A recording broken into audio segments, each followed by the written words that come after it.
Okay, 6.0, we're gonna just do a motion to move to our regular meeting agenda. So I need a motion and a second. I'll make a motion to move to our regular meeting agenda. Okay. Need a second. I'll second it. At 6:06 PM, all those in favor, please say aye. Aye. Opposed, please say nay. All right, so we'll just switch gears here and piles of paper here. Did you check the thing? Yep, I have it right here. Thank you.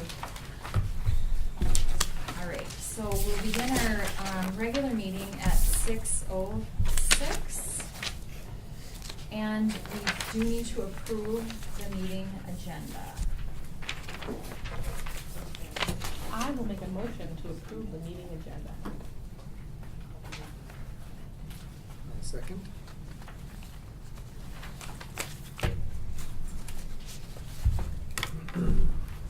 Okay, 2.0 is community comments. Community comments is an opportunity for the public to address the school board on a school-related item in accordance with the guidelines that are printed at the end of the agenda that are found over on the table over there.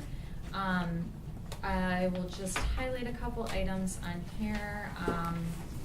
All remarks shall be addressed to the board as a whole, not to any specific member or to any person who is not a member of the board. Please limit your comments to 3 minutes. If you have written comments, it'd be great if we could have a copy of those. Please be aware that disrespectful comments or comments of a personal nature directed at an individual, either by name or inference, will not be allowed. Personnel concerns should be directed first to the principal, then to the superintendent, then in writing to the board. Please refrain from making comments at other times during the board meeting. All right, and I've got a couple people that have signed up. Denny Fitzpatrick, Arrowhead Indivisible, racial harassment topic. Hi, thanks. I'm Denny Fitzpatrick, 214 Birch Drive, part of Arrowhead Indivisible. My main topic is racial harassment, but first I wanted to say congratulations and welcome and thank you to your new board member for stepping up to serve. It's sometimes a thankless job, but it's so important work, and we so appreciate it. Thank you, thank you, thank you. I want to just applaud some of the efforts and steps we've taken so far to eliminate racial harassment and hate speech, sexual harassment, and all kinds of bullying in our school. And with the diversity committee, the social justice conference, the fire thing, we've got some good steps, and I'm very encouraged to see that. And I just want to encourage us to continue to work towards eliminating that harassment and in our school with a sense of urgency and that kind of no tolerance leaning. Keep up the good work, and we're here. We've got your back. We'll support you. Keep it up, and we need to keep that momentum going. And I just wanted to express appreciation for that, and the communication too. I've been seeing good postings. Amanda Han had it Martin Luther King Day on Twitter and Facebook, and it's good stuff. So keep it up, keep it up. And you're all invited to the Women's March Saturday, Harbor Park, 1 o'clock, if you can make it. And the other thing I was going to mention, I read in the Nation magazine, you're probably aware of it, is this disturbing about the budget for public schools. This latest tax bill that passed Congress eliminates a lot of state and local tax deductions that could really threaten public schools. And even more disturbing is teachers. On average, every teacher spends nearly $600 on school supplies out of their own pocket, out of their own paycheck. They used to be able to take a $250 deduction if they could itemize that. That got eliminated from this latest tax bill that passed Congress. So remember that when you go to vote in 2018. And that's my speech. Thank you. Great, thank you. Okay, the next person is Mila Horak, Pam, Taylor, Jim. I thought there was somebody else in front of me. They left? Scratch. Okay. It doesn't look like legible to me, so. Okay, I actually had a couple other things too, but I'll start with this. So good evening, my name's Neil Horak. For those of you who don't know me, I graduated from this school in the year 2000, and I'm currently teaching here as the K-12 art teacher. And I wasn't actually going to say anything about this, but then had an interesting event today, which I'll get to. But growing up here, I played a lot of sports. So in middle school, I actually played football with Deb's son, Woody, on the team that went to state 3 years in a row. That was under Lyle Anderson's direction of the football program. I also played baseball until 10th grade on Arlie Jorgensen Field. I helped wheelbarrow sand and rake it out and stuff. So I was familiar with his coaching. And I also played volleyball, both for Sue Nelson and especially for Pam Taylor. So I played volleyball 9th through 12th grade, and I was a captain, so I got to work with her quite a bit, especially teaching some of the younger girls, and her concern and direction for the program was quite great. She was also my health teacher. And I graduated before she became the director, the athletic director, but I know that she's put a lot of commitment, time, and effort into her job. And so the first time you guys discussed this, I know there were other people who were brought up, like someone who comes and records the games, the football games, things like that.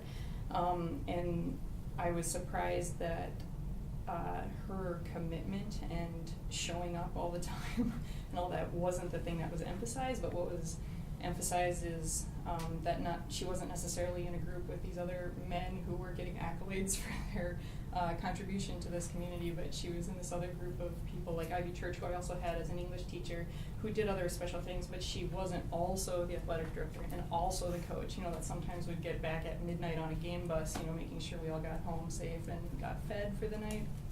She's bought me dinner more than once in Duluth when I couldn't afford it. So the reason why I wanted to share all that, just to emphasize that time spent and commitment she has. And then if you name this gym after her, it shows all the other young girls that are walking through the school that they can do something good with their life and be recognized for it just like the men can. And I know that this is just a symbol, right, putting her name on this building. It's giving someone congratulations and accolades, but all the people that will be reading that every day are all the students. So it shows both the boys and the girls that women can also be honored. So I just wanted to point that out. So changing topics now, I wanted to commend Megan Rebelke and Julie Bishop for putting together, with so much work, this social justice conference that's happening in the spring, and everybody else who's been working on it so hard, but those two have been putting in quite a few extra hours, and it's really exciting and leading to some good things, so I'm very proud of them. Also, I just wanted to make a quick plug. Oh, whoops, I didn't finish my story. Okay, so why I decided to come and talk here about Pam is because today I showed up to school and I thought I was going to have a para in my 6th grade class. We were making these masks, and you can see that it covers your whole face, and 6th graders can get a little crazy. And I didn't have another adult that was going to be in the room with me, so 20 minutes before class, I ran up to her room and said, "Can you please help me during class?" And she said, "Of course, no problem." It was during her prep time. She probably had other plans for her time, but she gave it to me, and that's the kind of supportive person she's always been. So I just wanted to throw that out there. So my last thing I wanted to say was one of the highlights on the thing tonight is the ice skating rink, and the PTA is doing a Mini Tiny Lights fundraiser to pay for the ice skates for the kids. And we're going to display the candles and the little ice globes February 9th down at the Yard of Drury Lane Books. So you can purchase a candle for $5, and it'll go inside a little ice globe that myself and some of the students are going to make. And then you can come enjoy the display at 6 o'clock, and at 6:30 there will be a bonfire and drinks and fun things like that. Great. Okay, thanks. Thanks, Mila. Thank you. Okay, 3.0, student highlights, ice rink. Ice rink. Board members, I just wanted to show my appreciation. Miss Barris and the student council, wonderful kids, are amazing. They think of great ideas every year, and there's a picture in your packet there. We should show it to the public. Here it is.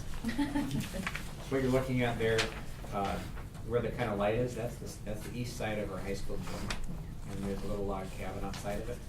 And you can't quite see it from the back, but there's a nice flat surface there where we've assembled a little support bracket for an ice rink. And the student council and the kids, they raise money every year by collecting box tops, from cereal or things like that. So they purchased this setup, and Mr. Dorr helped us this past Sunday putting that together. And the plan is to put some hay bales inside the log cabin, and kids can sit there and have hot cocoa and get warm. And do ice skating, kind of a little winter wonderland in Cook County in the winter time. So we appreciate the student council support, PTA, and Ms. Horak, for funding skates, and we're still fundraising for more outdoor equipment for the kids. So. Question, how much more do you need?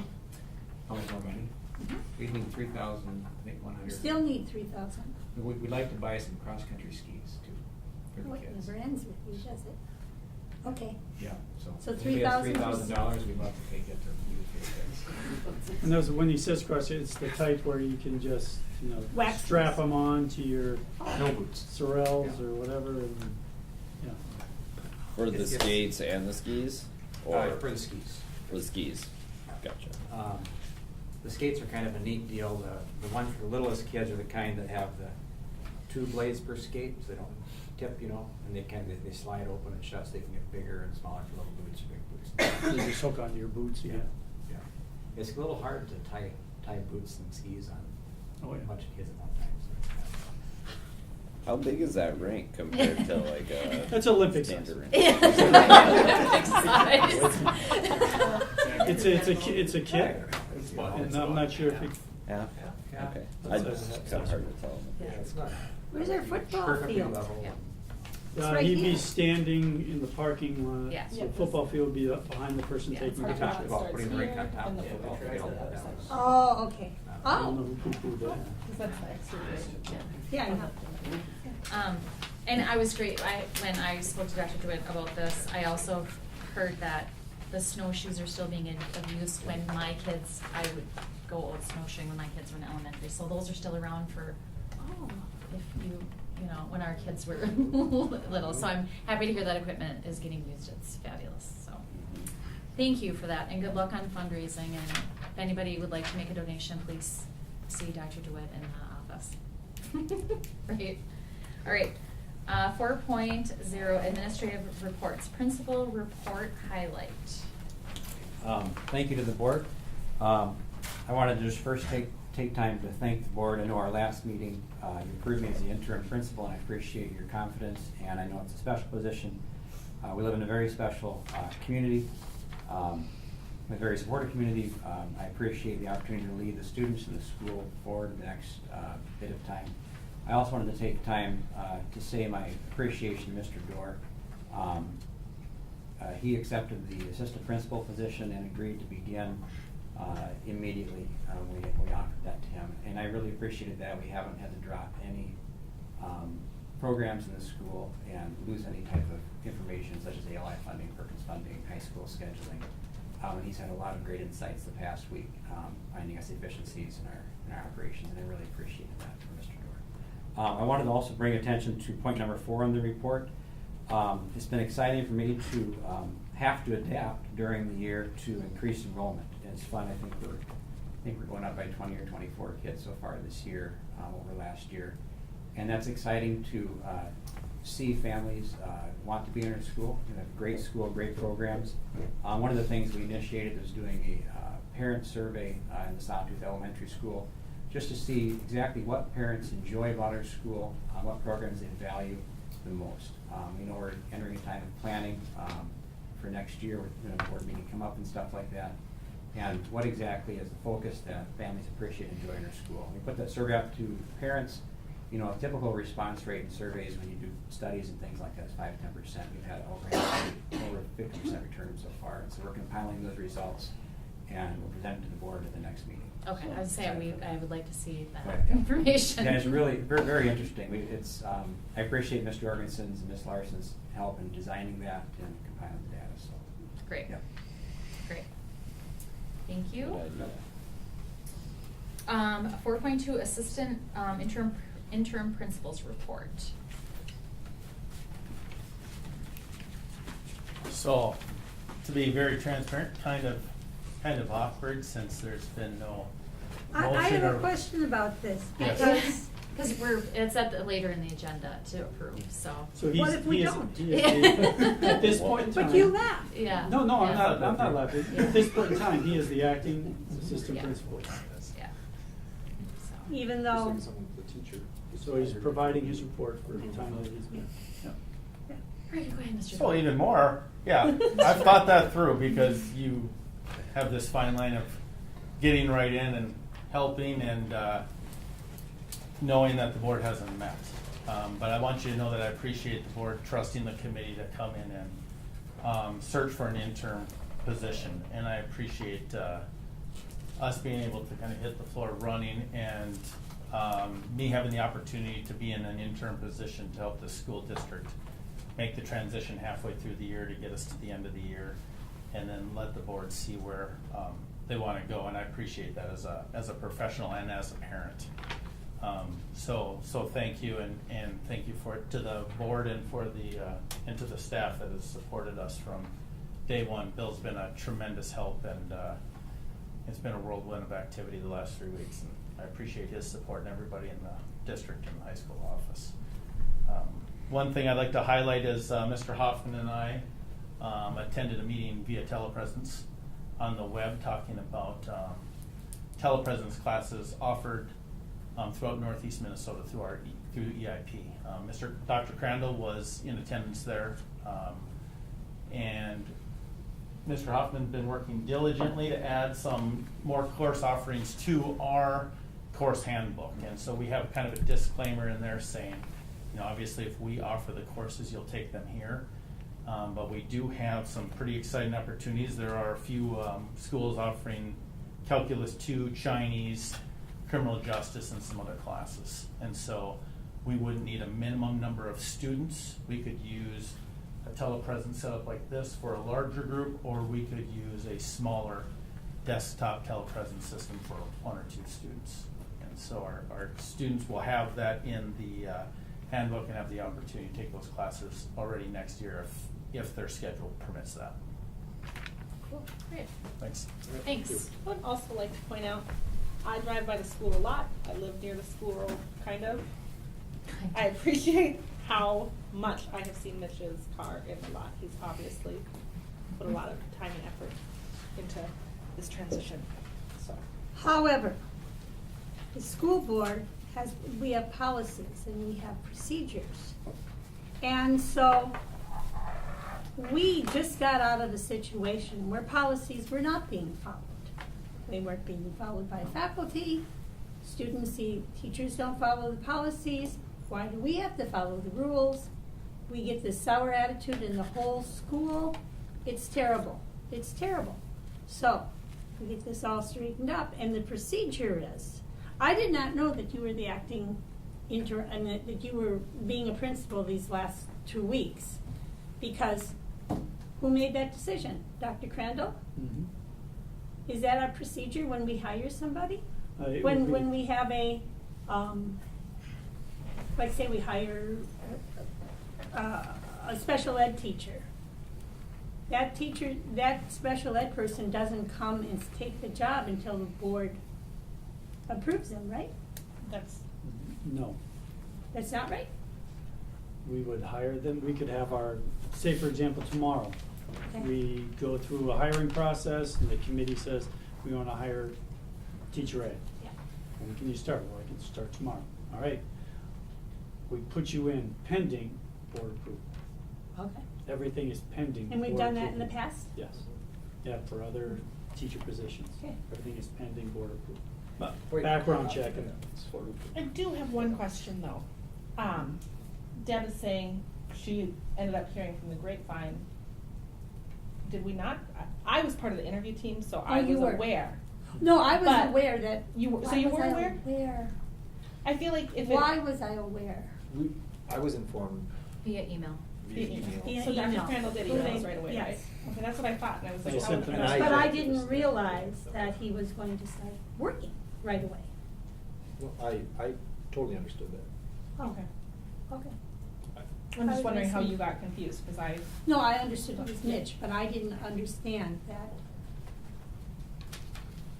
the nominees from the interview committee started their work before the board approved. So I missed that somewhere.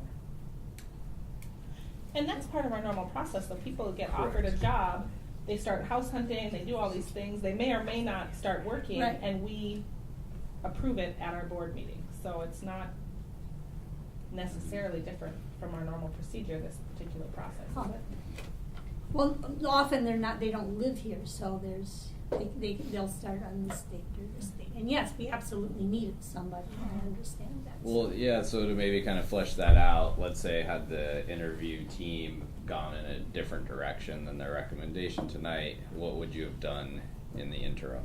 We The would same have- thing we would that have- happened we would right have now? gotten somebody to Fill fill in. in. If that particular individual wasn't available, we would Right. have had somebody fill in prior to Sure. that person.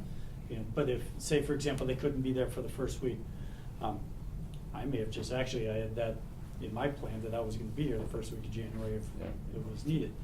And, say they could come that second week, which would have been last week. You know, we would have had whoever it was in place pending, once again, pending board approval. Because we have functioned when Adam Nelson stepped up. We functioned with one Yes. person. And yes, there was help from counselor, and I think Mitch helped. I mean, there were components Number of of the people. job that had to be covered by other people. So, okay. Somewhere I missed that in the last 7 years, so okay. Yeah, and I think it's important because it diminishes our role if it's not, it's pending, everything needs to have that frame pending board approval, because otherwise it diminishes our role. And, Oh, I know so where when I the heard about reports. it. Come up. I heard about it on the radio. Right, so when the the day after, that Yeah. Mitch was our new Yeah. assistant principal. The day after what? Our board meeting, or 2 days after our board meeting. After the. After the- After the interviewing. After the interview. Yeah, after I'd- the interview things, I heard. And that's when I had sent out the notice to share the information with the teachers and the Yep. I think it's just important to remember that Dr. Crandall is our spokesperson for our Mhm. district. He alone is the one that speaks to, administrative, we direct the superintendent. And so I think it's important to reiterate the fact that he's the contact person for information like that. And so we want to make sure that goes to Dr. Crandall, because he's in the position to provide those interviews and get that accurate information out there. And, Right. And that. he knows that what's was going on, and so we want to make sure I heard to it on the radio. to him. All sorts of stuff. I heard it Okay. on the radio, and it was like, Yeah. Well, and at the expense of, being the enthusiastic new guy again here who just went to training, they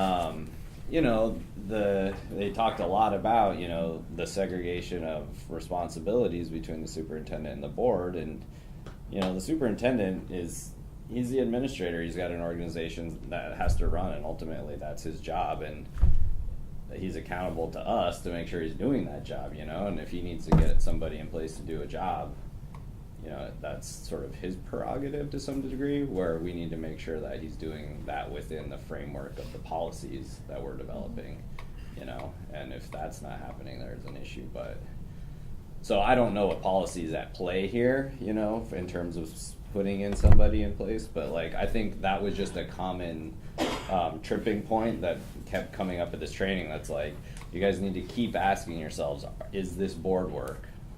Or is it administrative work that you're kind of treading into, and finding that line it's a fluid line depending on the situation, but it's so this just jumps out at me as maybe one of those examples where it's kind of it's right kind of there, and so it's just worth mentioning that.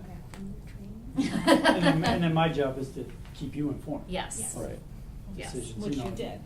Yeah. We just Yes, he did. clarified. That's why I was Yes. confused how oh, you got out well, of the first loop. I heard about it on, no, he did Yeah. tell us that, but first I heard from Dr. Crandall, and then I heard it on the radio. How did the radio find out? Did you? All right, I'm not sure. Should we move on? Yes. All right, sorry, you guys, we gotta move on. Dr. Crandall, your report, please.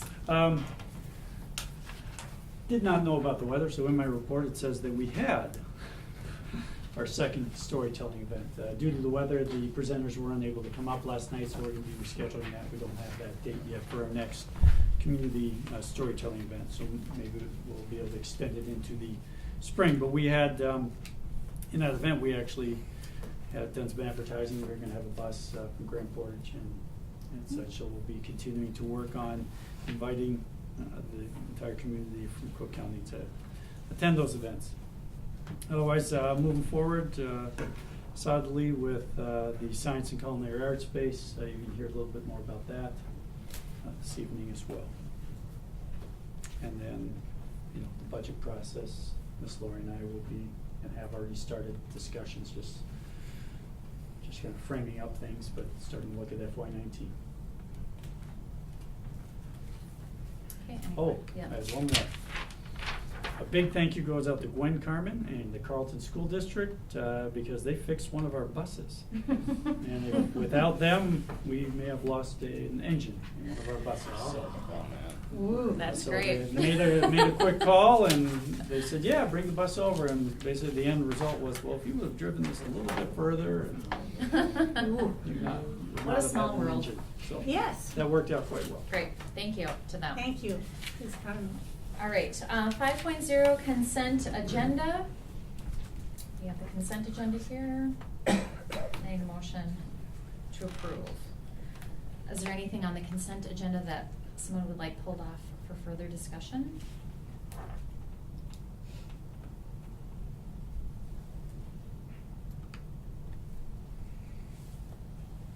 I'll make a motion to approve the consent agenda. I'll second it. There's just a couple typo things that I shared with Pam already, just typo things that she's gonna correct, just so you know. Okay, all those in favor, please say aye. Aye. Aye. Opposed, please say nay. Motion carries.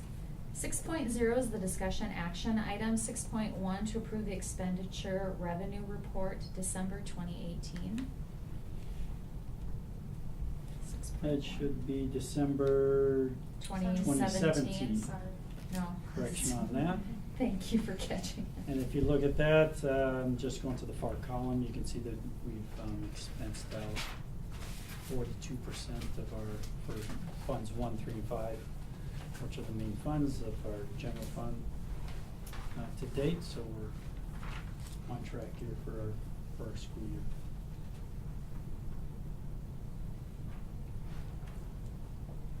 Are there any other highlights? Okay. Okay, I need a motion to approve.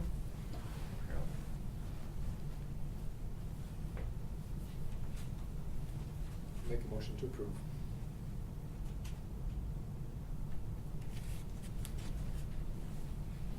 Oh, I'll second it. You can do that, that's okay. Thank you. Any other discussion? I'm feeling the eyes, no. All right, all those in favor, please say aye. Aye. Aye. Opposed, please say nay. Motion carries. 6.2 bond update. And you have that information in your packet. Nothing taking place really in the security technology. Paid a bill off for architectural work for a reboot project, looking forward for the ACA. Bus garage went through the punch list. A number of bills were paid, and we have a leftover amount that won't be paid out until the job's complete. So there's some springtime issues that can't be addressed due to the weather. And so does that bottom line include those retained funds? Yeah, that's what I was gonna ask. Or we've already overspent by 145. So the bottom line is our commitment to pay on some things, not everything has been paid out. Okay. So if you looked at the bid amount is what they had in for the bid. So it isn't necessarily all of that's been paid. And then there was other financing costs at the bottom of that page is where we were looking to use that for the rest of the bus garage, so. Right. I have a question. I see in the bus garage, there was a Crawford revision for almost $22,000. That was a change order for bedrock removal. That was approved because he didn't see it. You got that. So that's Yeah, part of something. a potential That cost happens all the overrun. time. Whoa, yeah. That's potentially part of our cost overrun we're gonna see at the end Mhm. here. Correct. Okay. And so were there additional electric expenses? Okay. That was a no. That was a no. All right. The heads were That's- shaking. yeah, okay, that's, I just say it out loud. Yeah, not Okay. on the district's part. There Okay. wasn't. Right, okay. Okay, thanks. Go ahead, move on. No, we're just Vehicle- looking to see if there's any other questions. Go ahead. Vehicles, there'll be some more changes on that coming next, deferred next board report. Similar to our deferred maintenance, nothing major happened the last months there. Along with our FF&E, that'll start picking up once we start looking at the major projects in the culinary arts and in the science labs, and science labs is coming down. Some bills paid there just for our architectural pieces. Continue moving forward there with both programs, actually. And then you can see, as Ms. Backman mentioned, financial expenditures available. We have $100,000 sitting in that spot. And that was one of the components to use eligible funds to help offset that deficit in the bus garage.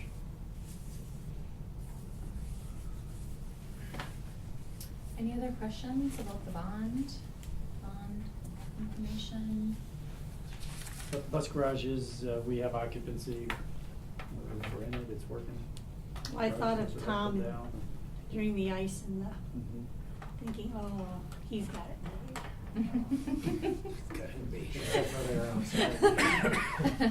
As he's plowing. At 3 in the I said- morning. Oh, plowing. What more does the guy want? He's a brand new plow. So is there a developed list of equipment for the science labs? Yes. A wish list or something? Mhm. We have a 106-page document if you'd like to look Yes. at for the culinary alone. The culinary arts, it's very detailed. And No, there is All a- very Yeah. detailed. yeah. Well- We have that, if you'd like to look at it, we can get that for you. Sure, I'm curious in the science Mhm. lab in Yeah, particular. and I just wanna, again, thank the taxpayers. Deb wasn't able to make a construction meeting, so I had to try to step in for her. And, Wasn't it exciting? It was, though? it was very exciting, and I look really forward to being able to share those plans with the public. Both the culinary arts room and the science rooms are gonna be amazing, and I wanna again thank the taxpayers for approving that bond.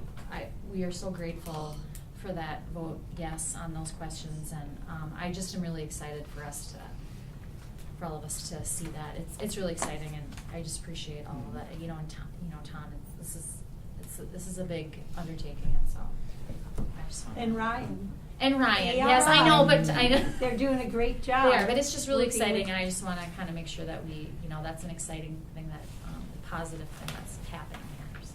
Who's kind of managing that project from the school side for like deciding what equipment to put in the labs, et cetera? Is it like a Science science teachers. teacher? Science teachers are fully invested in that, Yeah. they're seated Okay. at the table.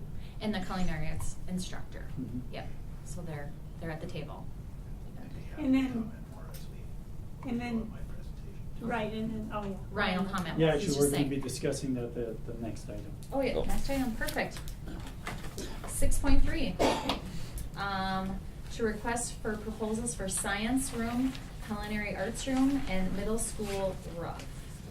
So let's get the motion out of the way before we start our discussion, please. I'll make a motion to approve. Second. Okay. And we Great. do have Ryan Nussbaumer from ARI, our architectural group, to share the proposals that we're looking at, so he's got information for the board. Yeah.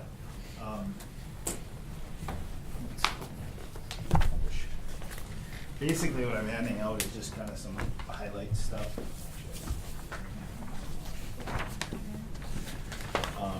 So some of the board members have been lucky enough to have been involved in this process as we kind of move things forward. Through the design phase here, working with, they're all the way around the table. Thank you. Can you fit by me? Oh, yeah. I Sorry. took that personally. So for those of you who don't know who I am, my name is Brian Nussbaumer. I'm with Architectural Resources, architects and engineers out of Duluth. We've been working with the school district since 2013. We're involved in a couple of other projects, including the tech ed. Was probably the biggest one, the bus garage that you guys were previously talking about, as well as some re-roofs and other maintenance projects. So just to kind of give a summary, kind of share with you some highlights of the projects as we've gone forward here. And so the process has actually been fairly extensive. We've worked, for those who don't know, we've had involvement with administration, facilities, as well as staff, teachers and so forth that are going to be using this space, as well as I know Dr. Crandall's been obtaining input from outside, from higher ed, correct, related to the culinary arts in particular. That's been one of the main focuses of the projects that the school has undertaken. So in addition to improving the school facilities for the basis of the school and the students, it's been a community engagement process in order to try and improve the facilities for the community, understanding that these are community dollars. So there are some decisions and things in here that have been made related to, improve that access to the community, not just for the students. So basically what I gave you guys, and so this is kind of a crude rendering, and I apologize, but just kind of an idea of what a culinary arts piece is going to look like on the outside of the building. Right now, the intention is that it's going to be a relatively small addition, but in order to facilitate the direction that class wants to go, as well as the community use of that space, essentially what we're creating is a commercial kitchen designed for students. It's kind of a cross between what would be a traditional FACS home ec, as a lot of us would know it back further space, as well as a more modern culinary arts educational experience. So it's kind of a hybrid. It gives you the ability to do things, training students for community use as far as growing use, education related to the resorts, those sorts of things, and so forth. The intention is to, the addition came about for a few different reasons. One was space, two, the roof structure wasn't really adequate to support the mechanical systems that we needed, as well as the roof insulation requirements, which we like to do. So everything that we're doing ties back to energy improvements as well. We've provided a plan of that space, and there's actually a detailed equipment list in there, of which, for those of you if you're interested, I know Dr. Crandall and Tom also, and I think you, Dr. DeWitt, also have full packets, equipment cut sheets for all that. We've been reviewing that the last few days, just trying to kind of dial that in and push that forward. I've also included just kind of some demolition area plans for you, just to kind of show you the areas, just to kind of remind you where that is. The science project, we're essentially taking the existing 2 high school science classrooms, as well as 2 adjacent classrooms, and turning that into kind of a science wing. So there'll be all 3 science classrooms will be all in one location, kind of adding some additional benefit for the teachers as far as shared access to equipment, those sorts of things.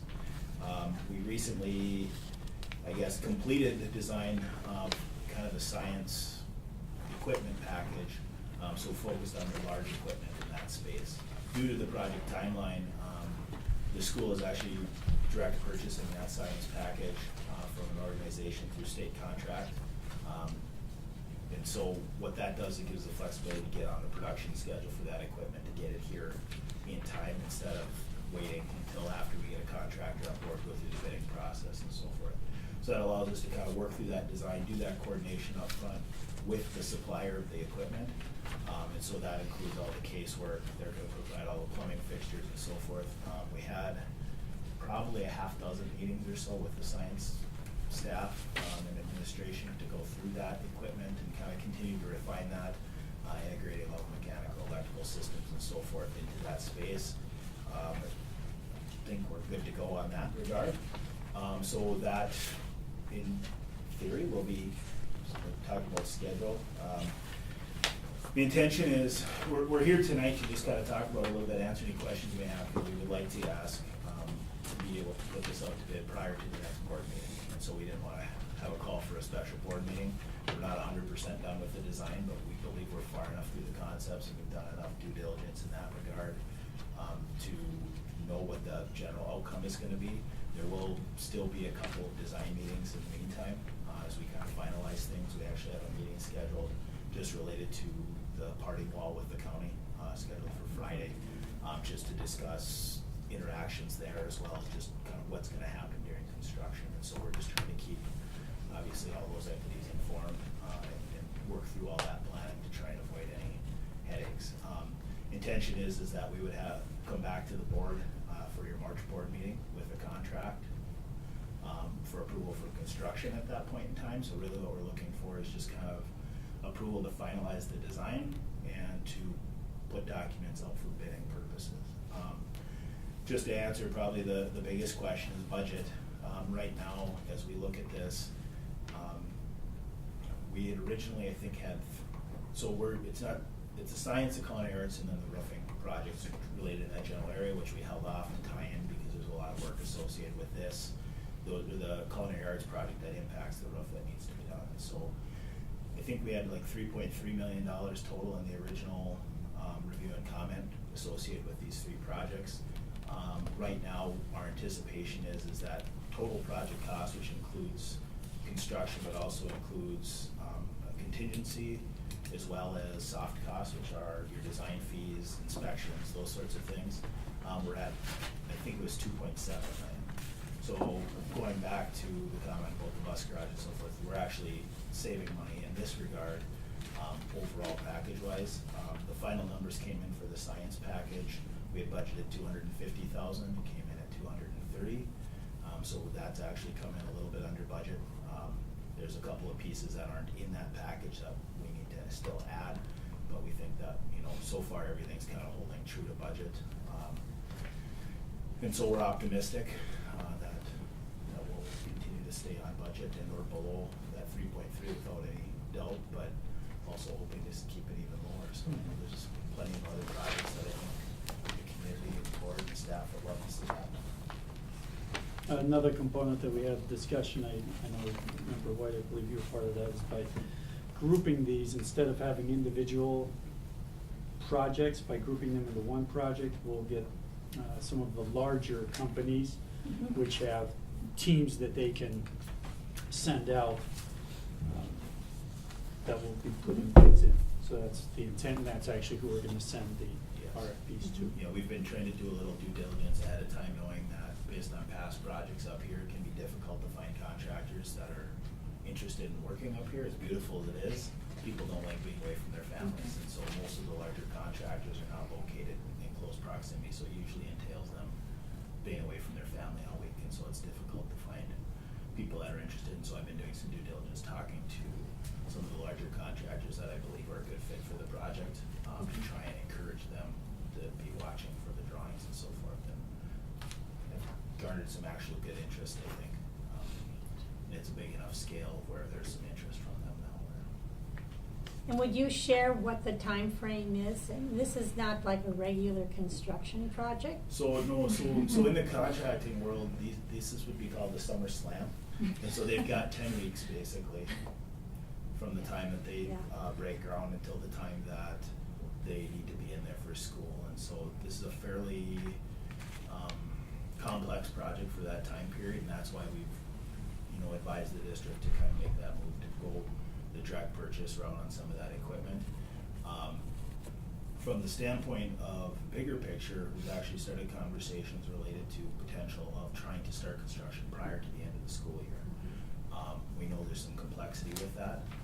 Obviously, it's kind of hard to hold science class in a science room that doesn't have cabinets and has people running jackhammers in it. And so we understand that it may not be as clean cut as we would like, but we're starting those discussions on how we may be able to achieve that. Part of the rationale of getting a contractor on board, at your March board meeting, gives us some leeway time-wise before summer, so that if there is that potential, we can do that, and they also be involved, so we can go through a planning with them on what they may or want to do, and maybe they don't think it's necessary. With the small addition piece, there is certainly a portion of that I think can be done prior to school getting out, without making a ton of noise. Obviously, construction makes noise no matter what you're doing, but in an effort to try and meet that tight schedule, it may be something that's advisable to try and look at that, what impact that would have on your school day. Right. Will there be a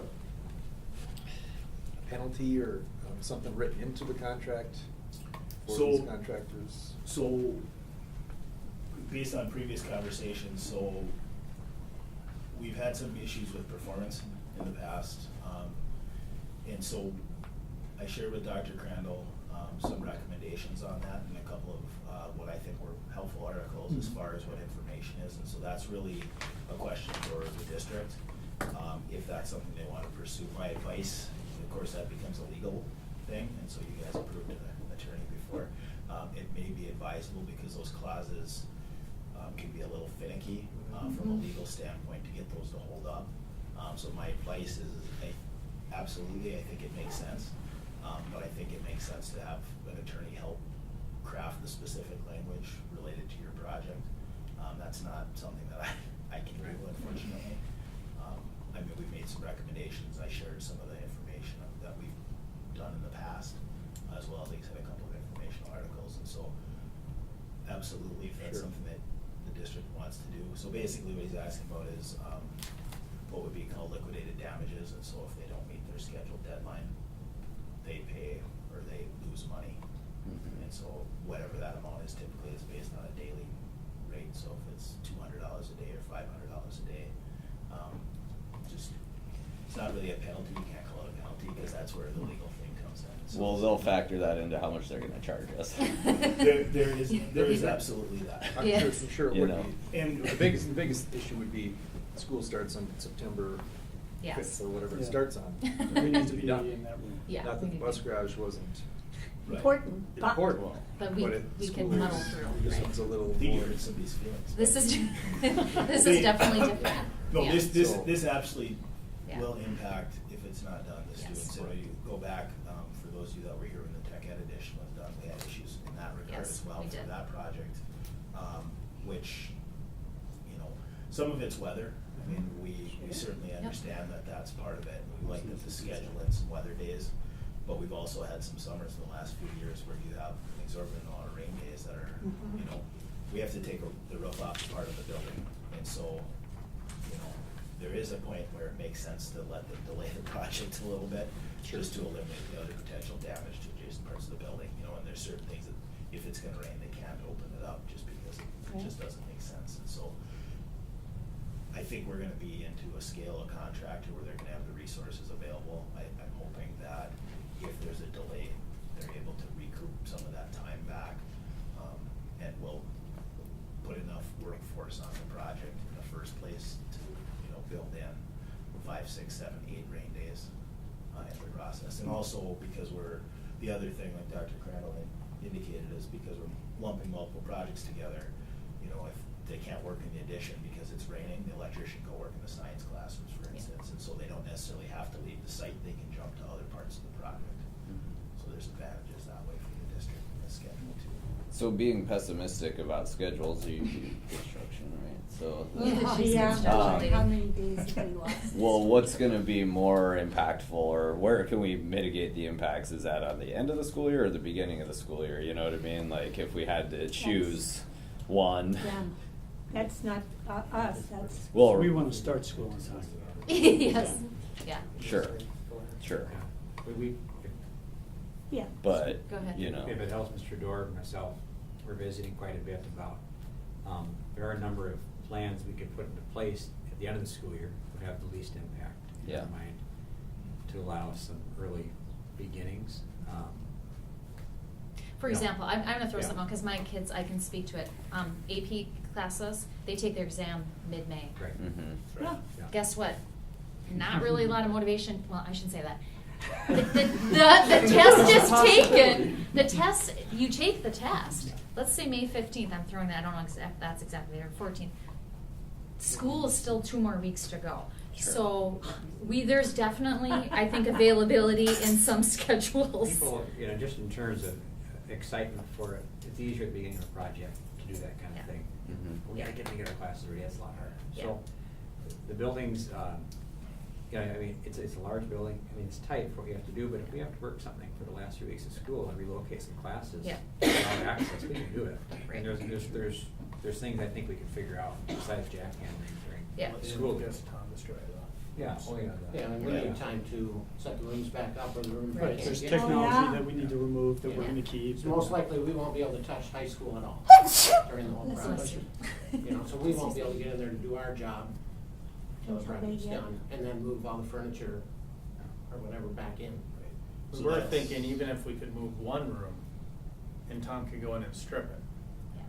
then they're a couple days ahead already, and then you could do another room, so it wouldn't have to be an all or nothing thing at the Right, end. and it doesn't necessarily mean just the contractors being here. I mean, even if the classrooms are vacant, they can even be here just assessing the situation and putting together their plan, because obviously what's in the drawings and what's in reality, it always looks a little bit different, as far as, starting to look at access, those sorts of things. I mean, Mhm. even just being able to get the dumpsters on site and mobilized to the site Mhm. buys some days. And again, there's things that the school has to do as far as cleaning the classrooms out, emptying out, Yeah. purging, I think was one of the Right. things we talked Purging. about. That's always what happens in these things. is- And the construction companies can do their staging. Correct, and so if they can get set up and get people in here, even if it's minor things as far as planning and Mhm. further developing and refining their schedule to be that more prepared, it's just gonna help the whole process. So I've got a couple, of specific questions on the things in here, and if this isn't the right time to ask, I'd certainly talk to whoever's working on this project. Just in these science labs, are there fume hoods? There is Yeah. a fume hood. A fume hood, okay. A demonstration one, so one of the rooms is kind of designated as a chemistry physics room. Mm-hmm. And so that one has a fume hood, the other ones do not. Okay. And it's set up as a demonstration fume hood, and so the teacher actually stands on the back side of it, and the students can look through it, so they don't have to gather around on the back side. Okay. Is there deionized water system? Yes. Is that something you're putting in, or is that already in place? Do we already have it? Okay. And that's at all the sinks? No, just at one specific location. Just one location? And so that means like if you've got some active chemical, you don't wanna just dump it down your drain, it So- like neutralizes it, right? Deionized water?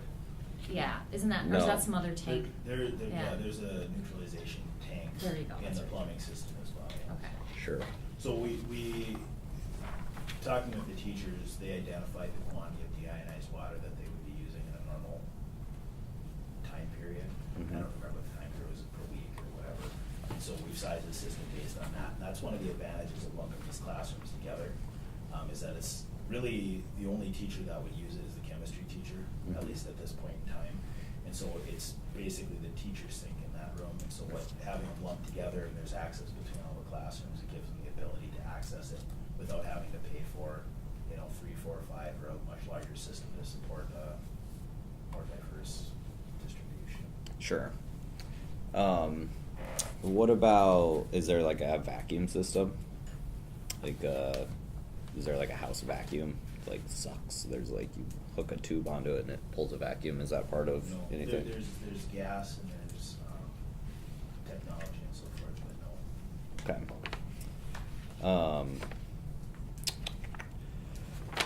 I guess, And I do have as the district does too, a more detailed set of the overall equipment piece for the science too.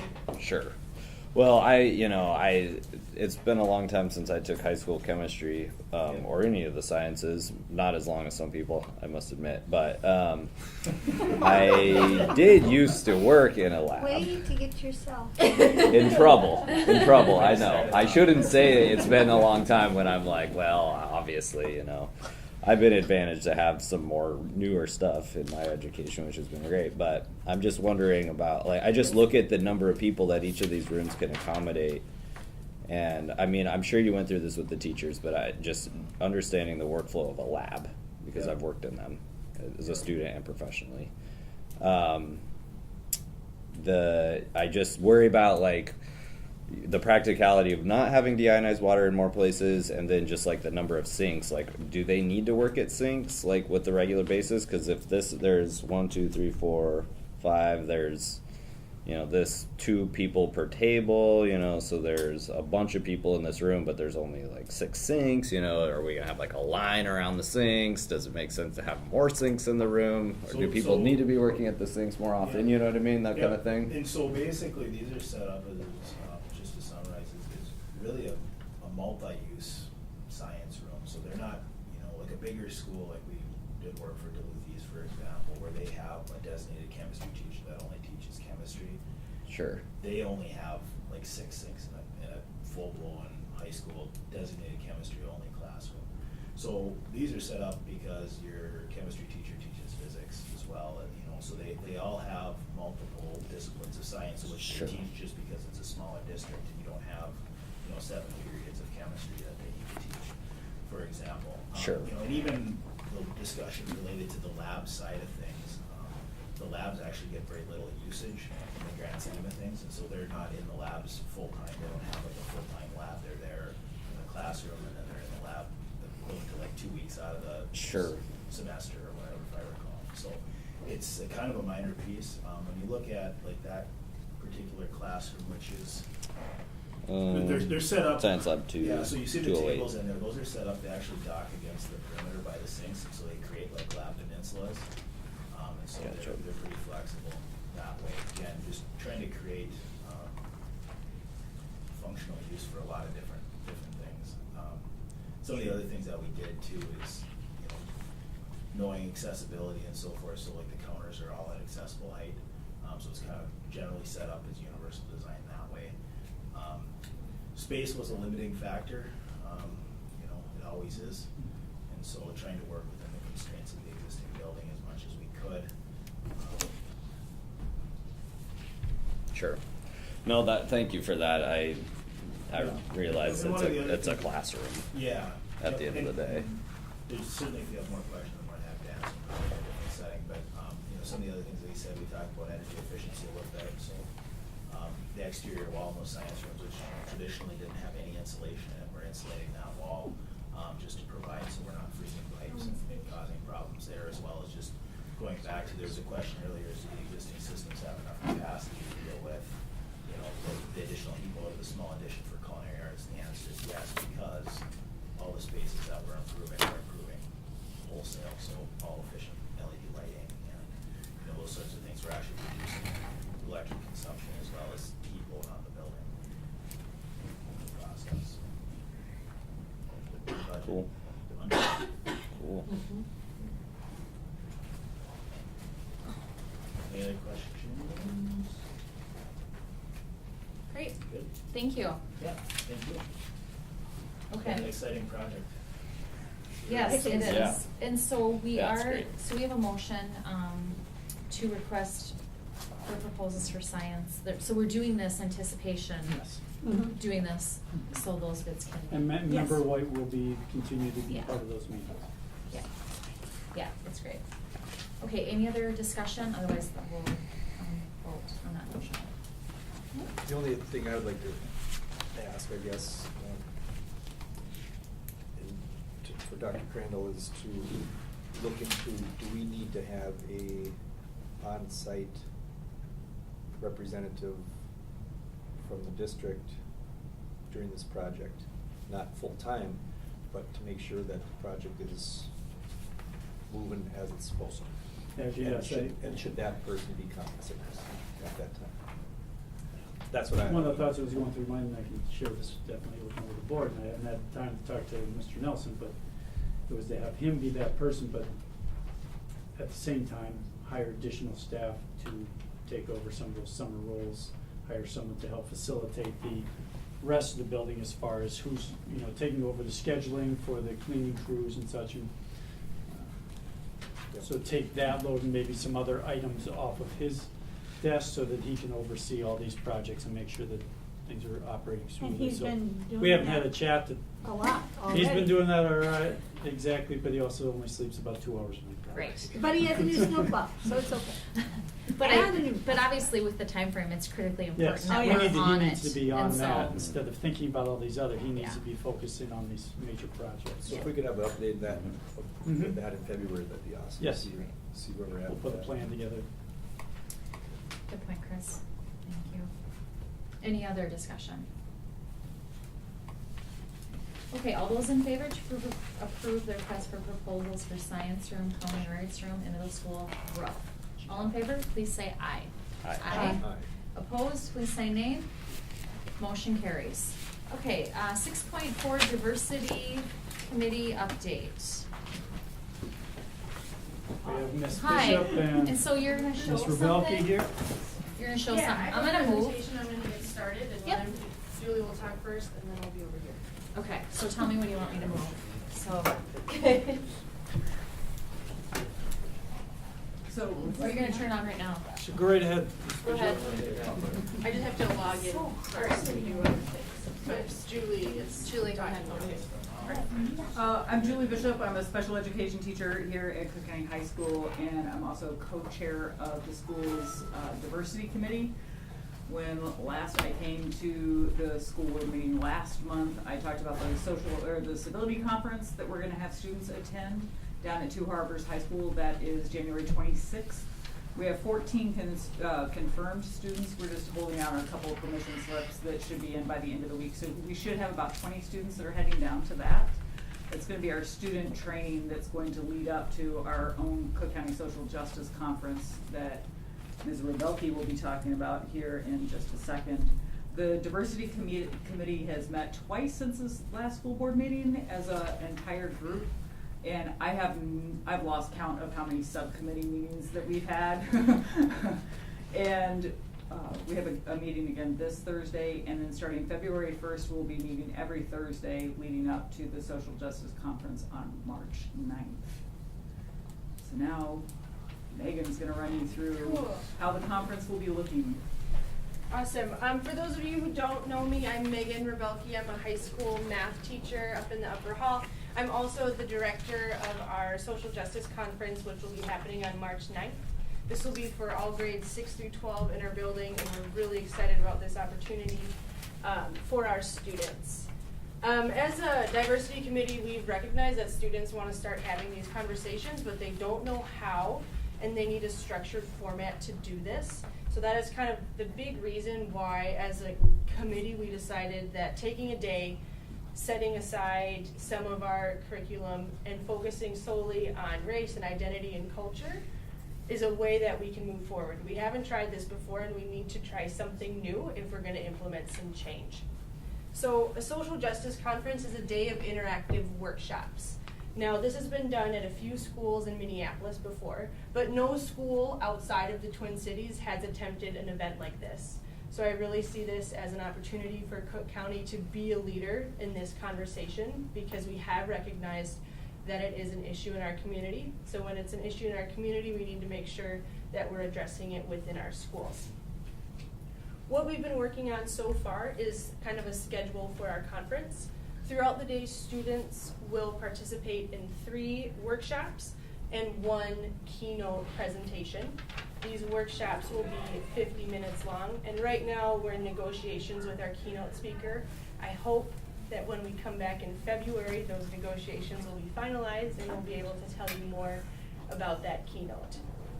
As we've been filling in our workshops, we've been reaching out to students, communities, community organizations, and teachers.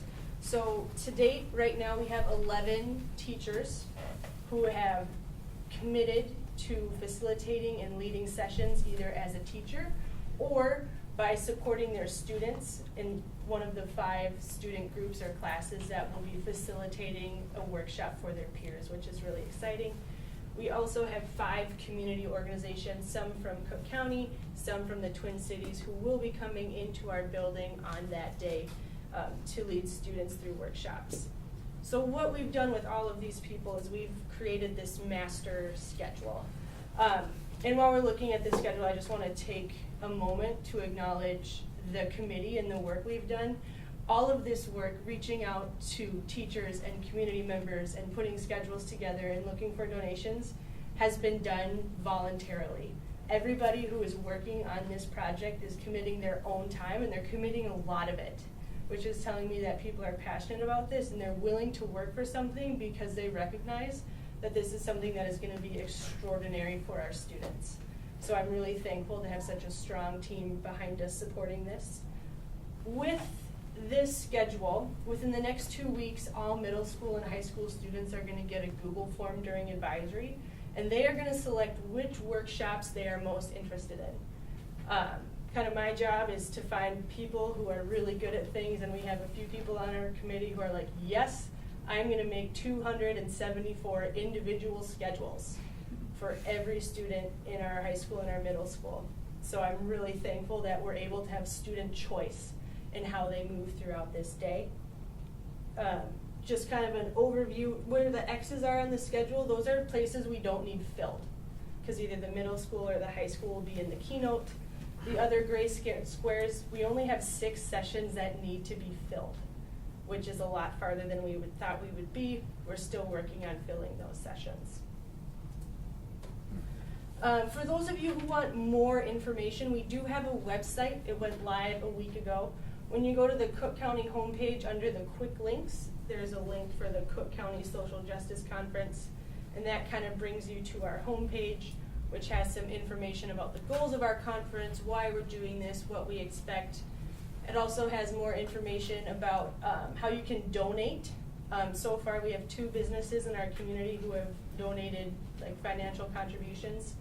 We also have a tab for volunteering. As of today, we have 8 people who have signed up to volunteer their time to support us on this day. And then there's information about the workshop and the keynote. When you click on the workshop tab, you'll see all the descriptions of our confirmed sessions. We've grouped them into the 3 themes of race, identity, and culture, so you can use that as you're navigating around.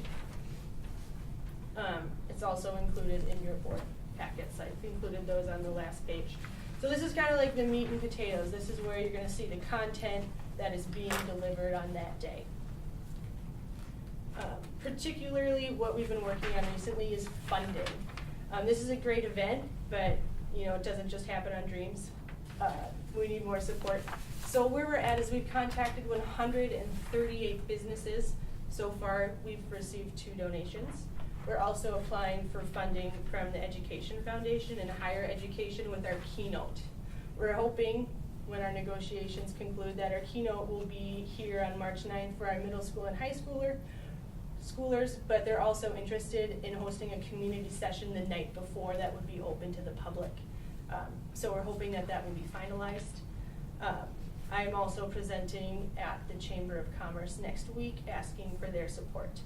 So basically why I'm here today is I'm requesting a financial contribution from the board.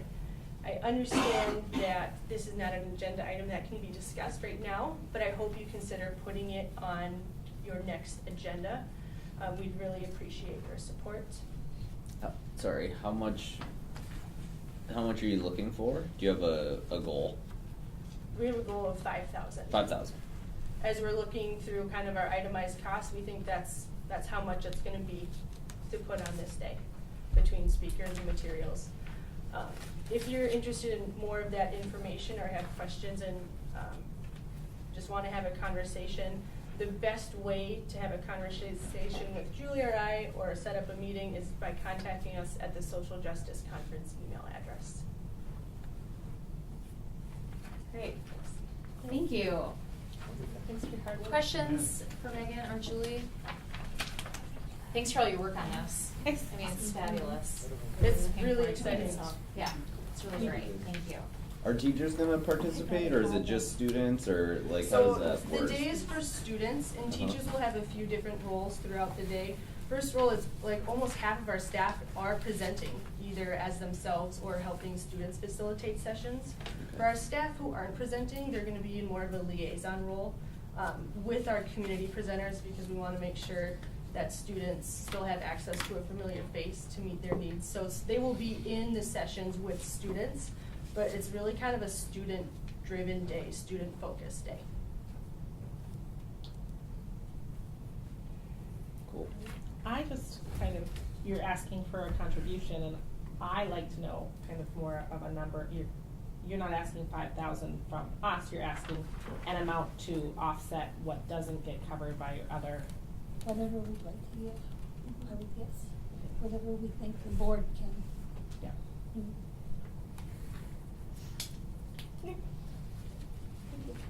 Great. Thank you. Yep. Lots of hard work.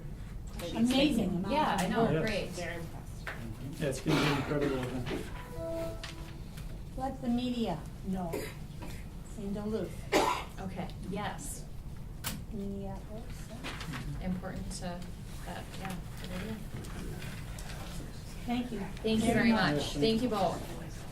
6.5, to approve required graduation credits. We have school counselor, Mr. Hoffman, here to present proposal for recommendations on graduation requirements. Mr. Hoffman. Do I go in front or just stand up back here? If Oh, you you come up come and up face here, up camera by, on camera. by board member Shirley, so we get you on Thank camera. you. Perfect. So when you people watching and you see him coming down the street, that's who he is. I don't know if that's a good thing or a bad thing. It's a very good thing. Board Member White. All Very right, good. the floor is yours, sir. Whew. So currently our requirement to graduate is 24, and that was based on our 7 period a day schedule that we have changed for this year. In talking about what needs to happen in the future, obviously, if we were to keep the 24, well, first things first, we're already over and above what the state requires at 21 and a half. However, if we keep it at 24, we could potentially have juniors graduating high school in 3 years, because they'd be able to take 8 classes a day over the course of 3 years. That would give them their 24 credits to graduate. And I personally have qualms, I guess, about providing a high quality, rigorous education over the course of 3 years. So in working with Dr. Crandall, Dr. DeWitt, and Mr. Nelson before he left, I kind of looked through a few different course guides. The one I found that was closest to ours was Hopkins High School. They actually run a 90-minute class period with A days and B days that counteract each other exactly the same as ours, with the only exception of being 88 minutes. So I used their guide of 27 credits as soon as we get to the full 4 years of kids going through block scheduling. So that would be the proposal you see before you today. So as you can see, board, this current class, this year, there will be no changes in their credit requirements. Mhm. Next year, the graduating class would have an increase of 1.5 credits.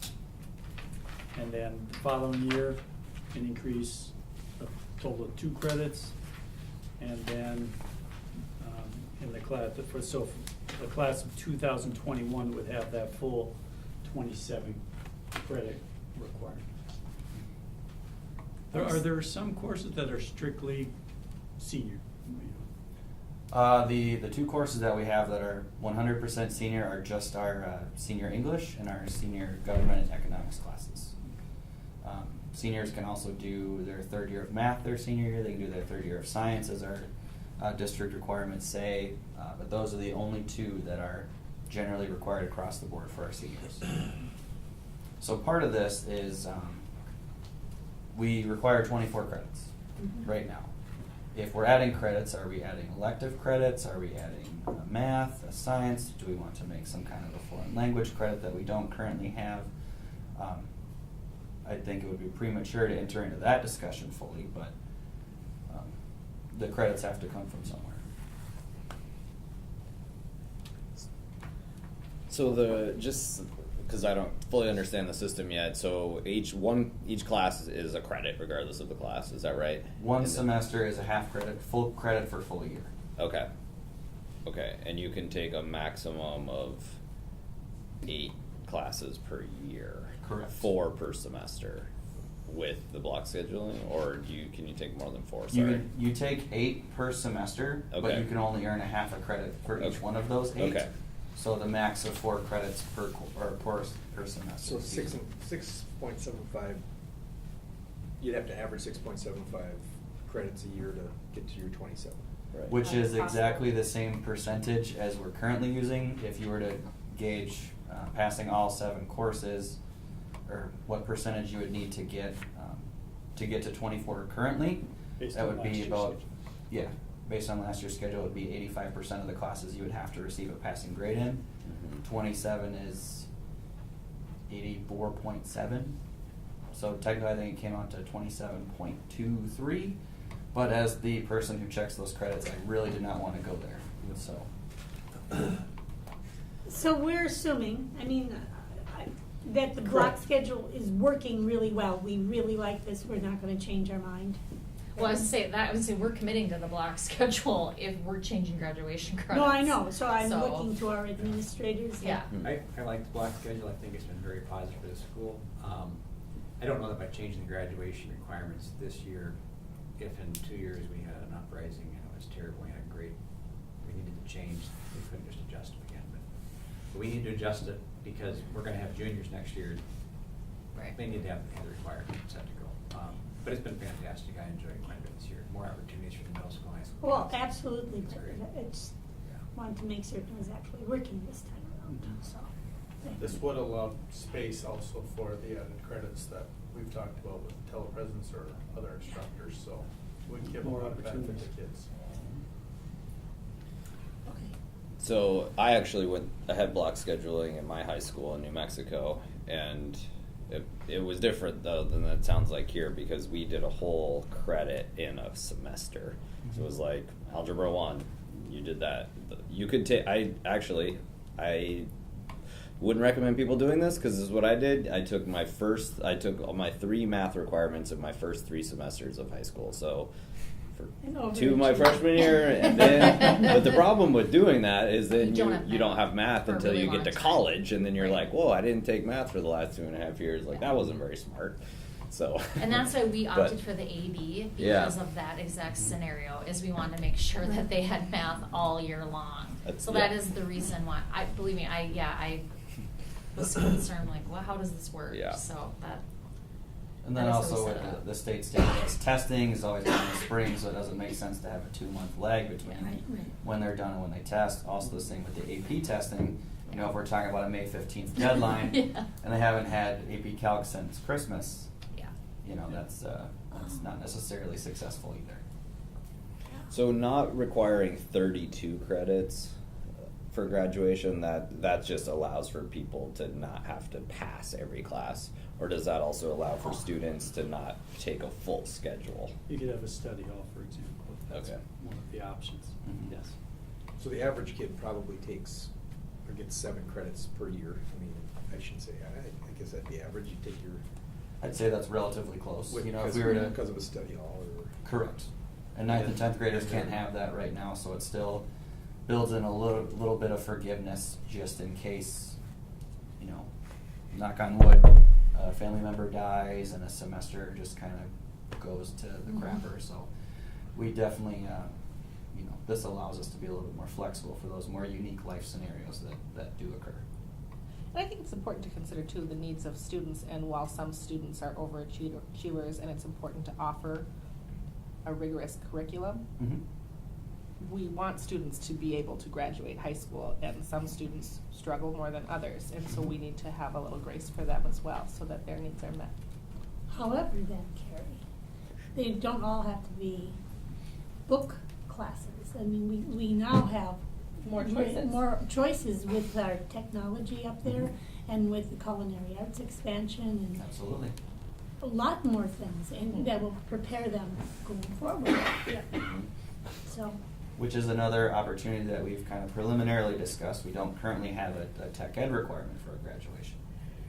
So there's an opportunity there to potentially get our kids more college and career ready just by encouraging them to do a little bit more things that might be outside their comfort zone, mhm, so to speak. mhm. It also might encourage students to find a passion they would not have otherwise discovered. Exactly. So what's the decision-making process look like to decide what those extra 3.5 credits or 3 credits need to be? If I could make a recommendation to the board, is to, make a motion if that hasn't been done yet, and then vote on this, and if you approve it, for this year, we don't have to worry, there's no change. But then request that, basically give me homework, that I come back to the board this year with a proposal specifically that, I believe you're asking for, Dan. What would those extra credits be? So for example, next year, what are those 1.5? Are they elective credits, or are they an additional year of science, or an additional year of math, or whatever it happens to be? So.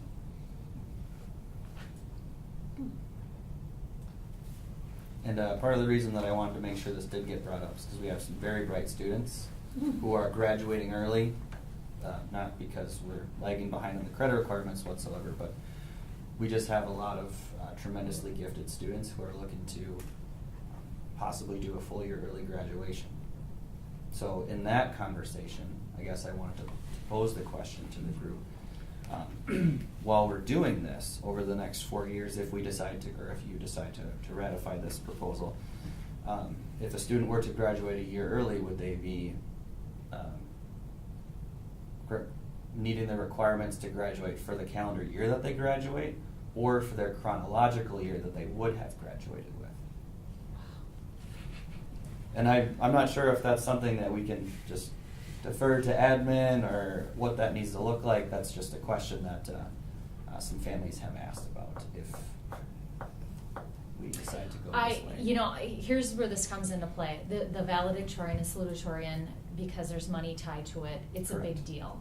So let's be thoughtful about it, and let's, because it's a big deal, because there's Yeah. money tied to it. So I'd like more information. I think a proposal, we need a proposal, and also it needs to be communicated to parents, because we added the weighted grades that, that was an implemented thing. You had to Mhm. weight that impacts class, could impact class ranks. If somebody's Mhm. taking, those weighted courses, and so, And what I does think we need some that, more info. what does that mean if people graduate a full year early? Are we expected a 4th year to pay for their post-secondary education? Once they receive know. their diploma, they no longer They qualify are- for the PSEO program. Okay. I do We know no that. longer get funding for them. So, Madam Chair, it is an item. We can just, as a board, you can turn it down, and then let me know that you want more information, please bring it forward in the next board meeting. Or you can approve it. I'll make a motion to approve the proposed required graduation credits, and I'd like to give direction to Dr. Crandall to research the other information that we're requiring him, or that we spoke of Yeah. earlier. Okay. I'll second that. Okay, any further discussion?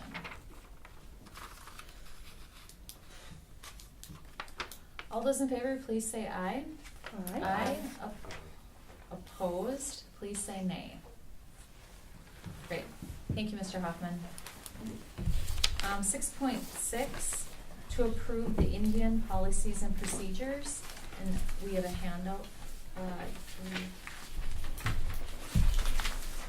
And that is in your packet. Maria Bernathy was here, myself, Member White, John Lauren met a few different times. And the final, this is it's, as we're referring, it's a fluid document. And this is where we are at currently with our 6 items. In the past, if you recall, board members who've been on the board for a few years, there used to be 8. Mm-hmm. Now that it's been tightened up to these 6.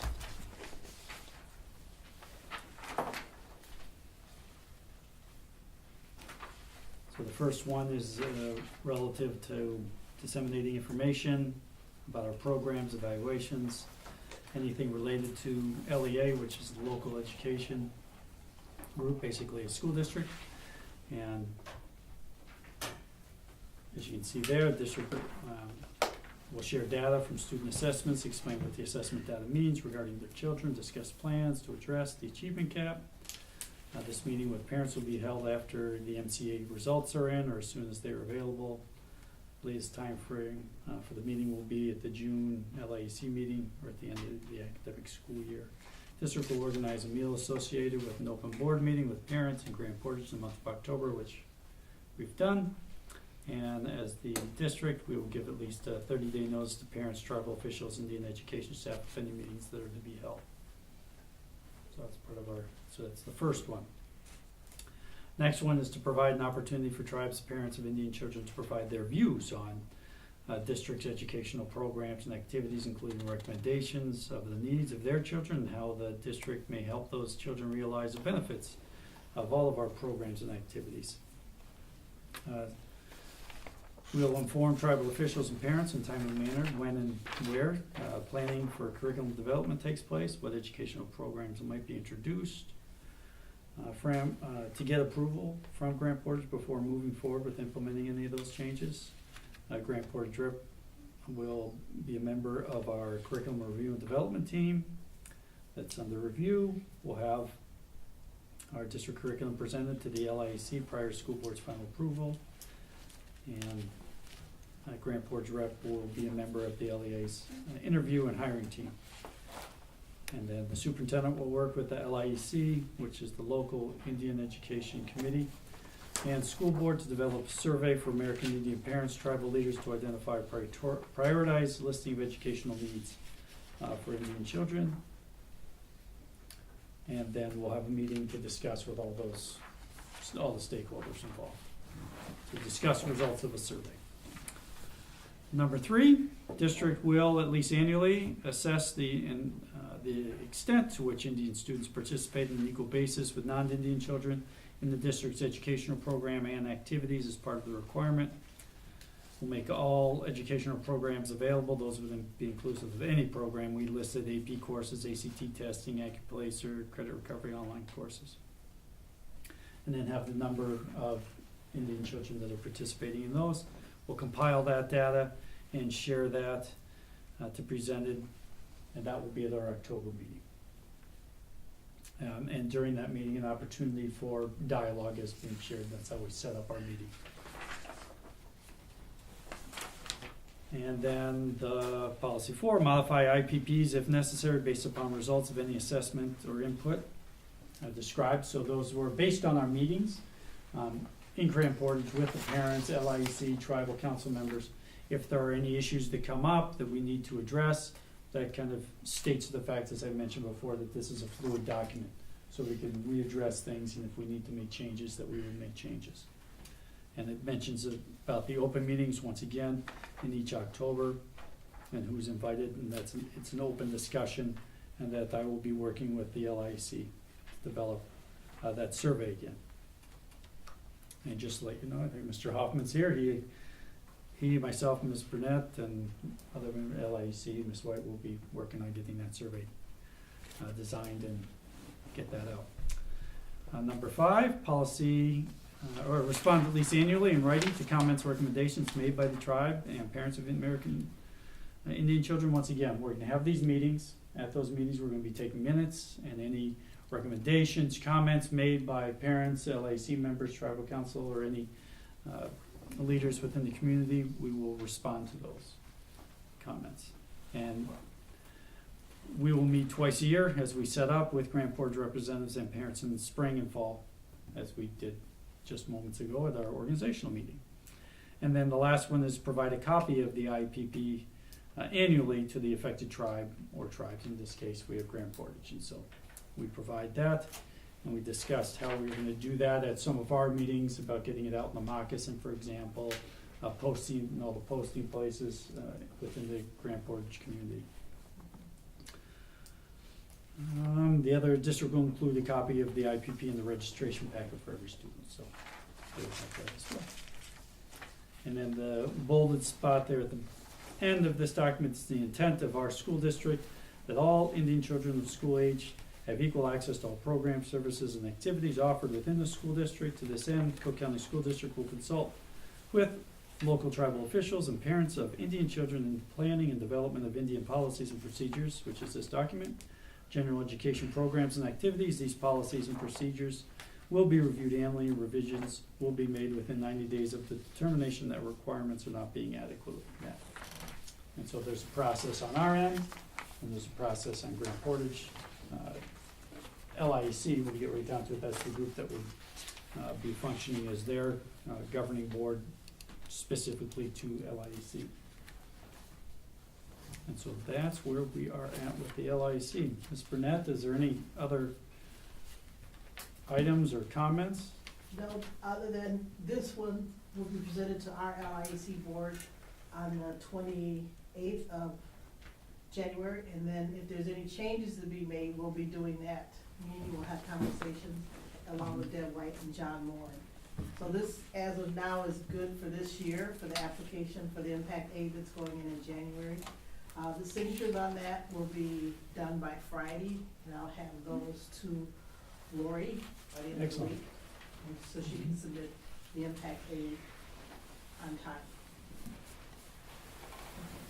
And then once again, if there are any, as mentioned before, it's a fluid document, so if there are changes seen by LIEC or by members of this board, then we can address those. Maria, when did you say the LIEC meeting is? 28? That's you just mentioned. January The 28th? last Wednesday in January. Let's see what That may not Okay, be. well then it's I'm not. sorry, it's going to be the 31st. January, oh, not January 24th. Oh, I'm sorry, it is the 24th, sorry. Because we have a ESSA meeting on the 23rd with MDE up in Grand Portage, so it will be the 24th, I'm sorry. Okay. And that will go out tomorrow, I'll shoot an email to all the members.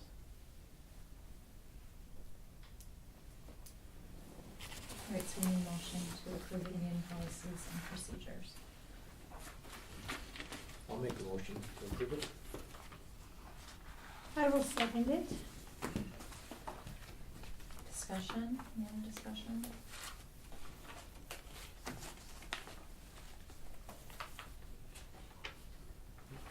I don't want to get into the weeds too much, but I'm assuming this is like somewhat collaborative with the tribe to, or Yeah. representatives Yes. to kind of come up with these policies. We're not just As you like, mentioned, John Moran, he's one of the tribal council members. Maria Burnett, who is our, what's your actual The name? Indian Education Director.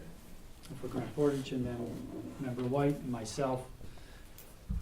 We drafted this up, as mentioned, then it came to our school board for approval, and it also goes to the LIEC, which is the Local Indian Education Committee, which is a combination of Ms. Burnett, John Moran's on that as well, representing tribal council, and then parents, sure. Grand Portage parents. And this document is a federal requirement. It's a federal requirement. It went from 8 standards, like Dr. Crandall said, to 6 policy standards set by the Code of Federal Regulations, which is online. And it's CFR 25, and they're listed, so you can go online and see that this is a federal requirement because the school district receives federal money for children residing on Indian lands and attending public schools. So it's not just Cook County that does it, it's all school districts where there are kids living on reservation and attending public schools to make up for the tax base. It's called impact aid. Mm-hmm.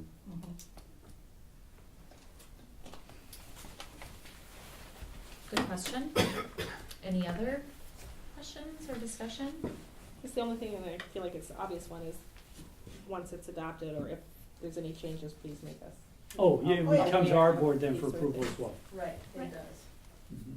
And then we also have admin that comes up for the monthly meeting, either since Mr. Nelson is not well here, it'd be Mr. DeWitt. And there is a school board a teacher member that's also part of the LIEC that David participates. Lichty is our representative from our school district for the teachers. So, try to make it a very much collaborative effort. Thank you for that information. And if you guys take time to read and you wanna add something, then shoot Dr. Crandall an email, we can put it together and we've got working copies. I appreciate that you said it's a fluid Mhm. document. If there's things that you wanna add, feel free. And since we're talking about LIEC and being collaborative and all, and one of these meetings we were having, I just think, and we did this, I don't know, 3 years ago? We had the entire school board come up to an LIEC meeting. Were you here 3 years ago? Maybe it was before that. I was, but I then. don't remember. It had to be I was more with you, than. I don't remember that. Okay, then Sorry, I it was don't before remember then. that. It Okay. was the first round It then. had Okay. to be before 4 years ago. Okay. I've been here 4 years and that has not happened. Okay, so then when it was before that, we took the entire school board went up. We were not having a meeting, but we attended the LIEC meeting. So our board could become acquainted with how an LIEC meeting happened, because it's a completely different, well, it's a different format. There's an opportunity for more discussion and sharing, and then, and then so when we're at this meeting here and we speak of the LIEC, you would know who these members are, and they would know who we are. So, and I thought there was a lot of value in that, and so that's what I'm proposing. Like, I'd like to get that on, figure out when we would like to go to one of their LIEC meetings. Do we need to be invited, or can we invite ourselves? It's an open community Okay. meeting. Okay. So, All right. And you don't have to come as a group, you can come individually. I will always be there. Okay. Do we want to go as a group? We can be a little overwhelming, but it's okay. We don't. Maybe that's a great statement of support. I think it'd be great if we could get that schedule. We have the it. AC schedule. I got it. We'll get that, Ms. And- White, or I can send it Yeah. out to the board. I think that'd be good. Yeah. That's And then a we good probably idea. have to like post that as. No, for we're not open- having, we No, we it's not a don't talk meeting. about, we're at their meeting, we're not talking about school board stuff. But with everybody going, would we have to, Do we? if we're I'll find required, out. if we're saying here's. We would violate open meeting laws if we Mhm. all showed up and we did not post it. I guess I'm we were pretty in sure. great violation Yeah. then. seems Yeah, right. we'd have to post But we that could just we were post gonna be in it, yeah. attendance. Yeah. But we could post that we were gonna be in attendance, but. And Just we- so long we'll as have we to know double check it with that. a few days in advance, Yes. then We'll we have to can make do sure that. we double check it to, make sure we're not violating any open meeting laws. No being an outlaw, okay. Well, you would not be hosting, you would not be in charge of the meeting, you would just be.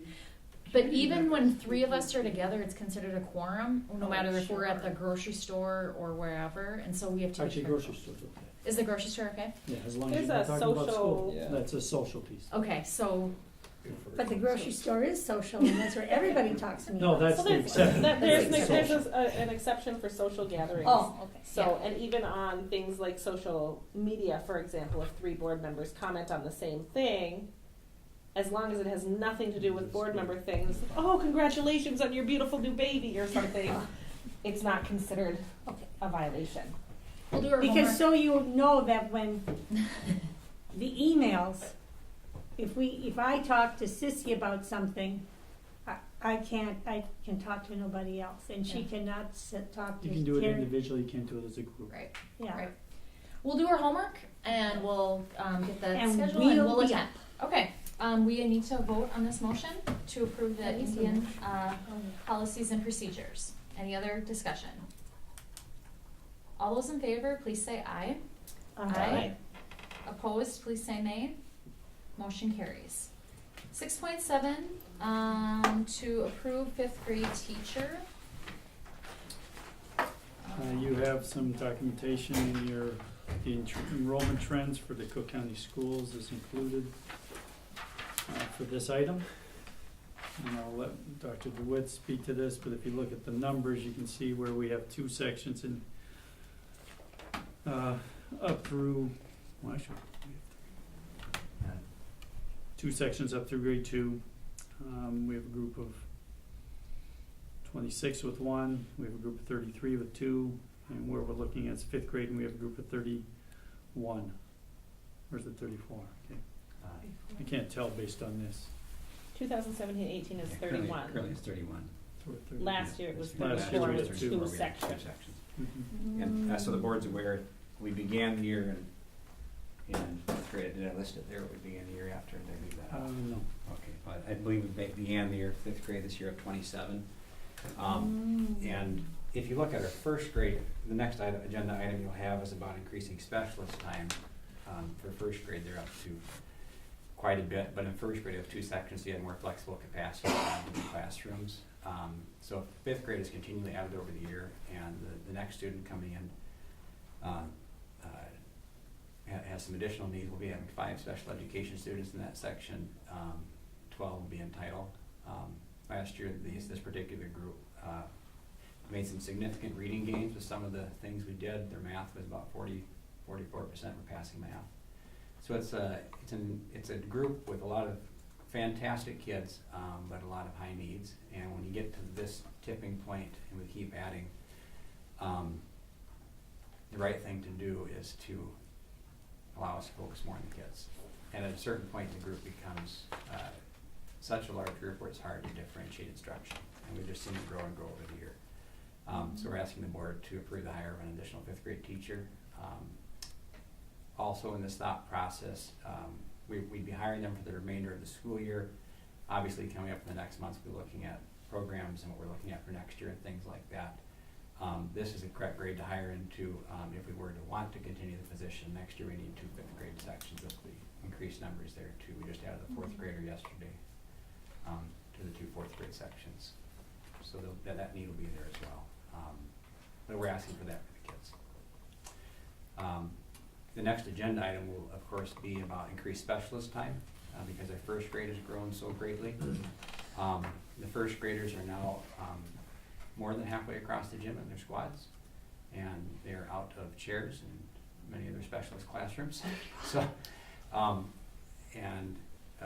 with 6 and 7-year-old students, having a group of 34 is quite a bit in the specialist classrooms when we combine them.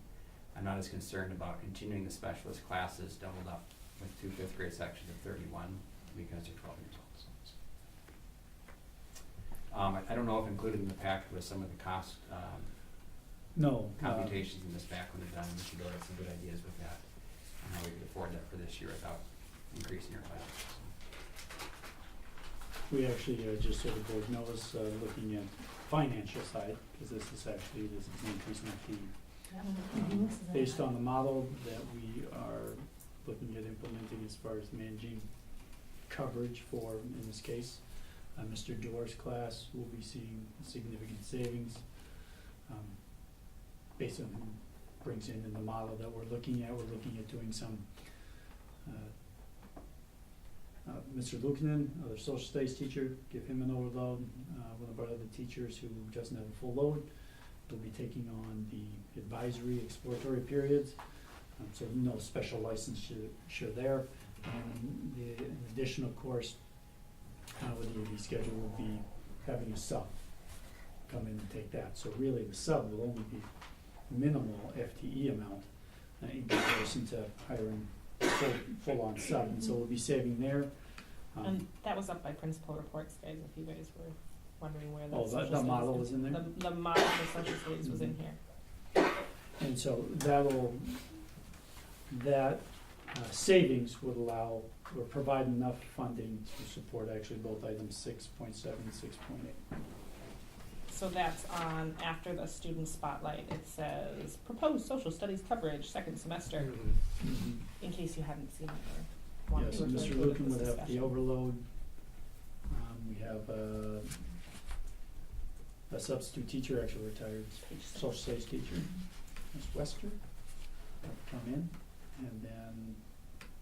Wester's our current Oh, new wait. teacher. Oh, She's wait, a new she's teacher oh, this we year. don't have that. She's the one who I doesn't thought have I a had full the name case there. right Yeah. now, so What's she's the- taking the Gellner. non-specialist Gellner. things. Gellner. And her license Gellner. actually Gellner. covers the economics. And that covers the economics, which is the second part of the government class there. And she has years and years of experience Yeah. teaching economics. That was her.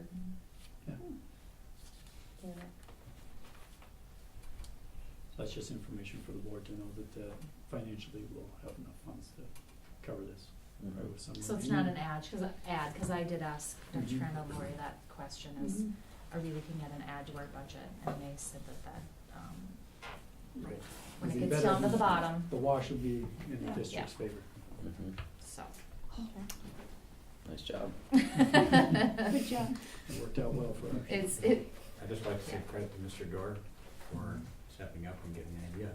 He's still taking on his work-based experiences and doing some lecturing and helping with that. And I really appreciate the thoughts. Great, thank you. Thank you, Mr. Thank you, Dorr. Mr. Dorr. I have a question. Where are all these extra kids coming from? Oh, Are they coming in from out of the county, or are they just shifting from elsewhere in the county? It's really a mix, and it depends on which grade level. So there are having quite a few First moving grade. in from out of the county, quite a few moving in from other charter schools in the county. Yeah, it's really a mix, and it's different grade levels have different mixes in there. Mhm. So Great. And that survey I was visiting on, that we floated out to look at next year's planning, we did ask that question, where have you attended school, why are you coming, those kind of things. So that'll kind of tell us, when folks come in from out of the county, why are you selecting us as a school of choice? If you're within the county, why are you selecting us? And so see if those line up. Yep. So we'll have that information. It's important information that we need to know as a board, as we make decisions, so. Yeah. I'll make a motion to approve the hire of a 5th grade teacher. Second. Any other discussion?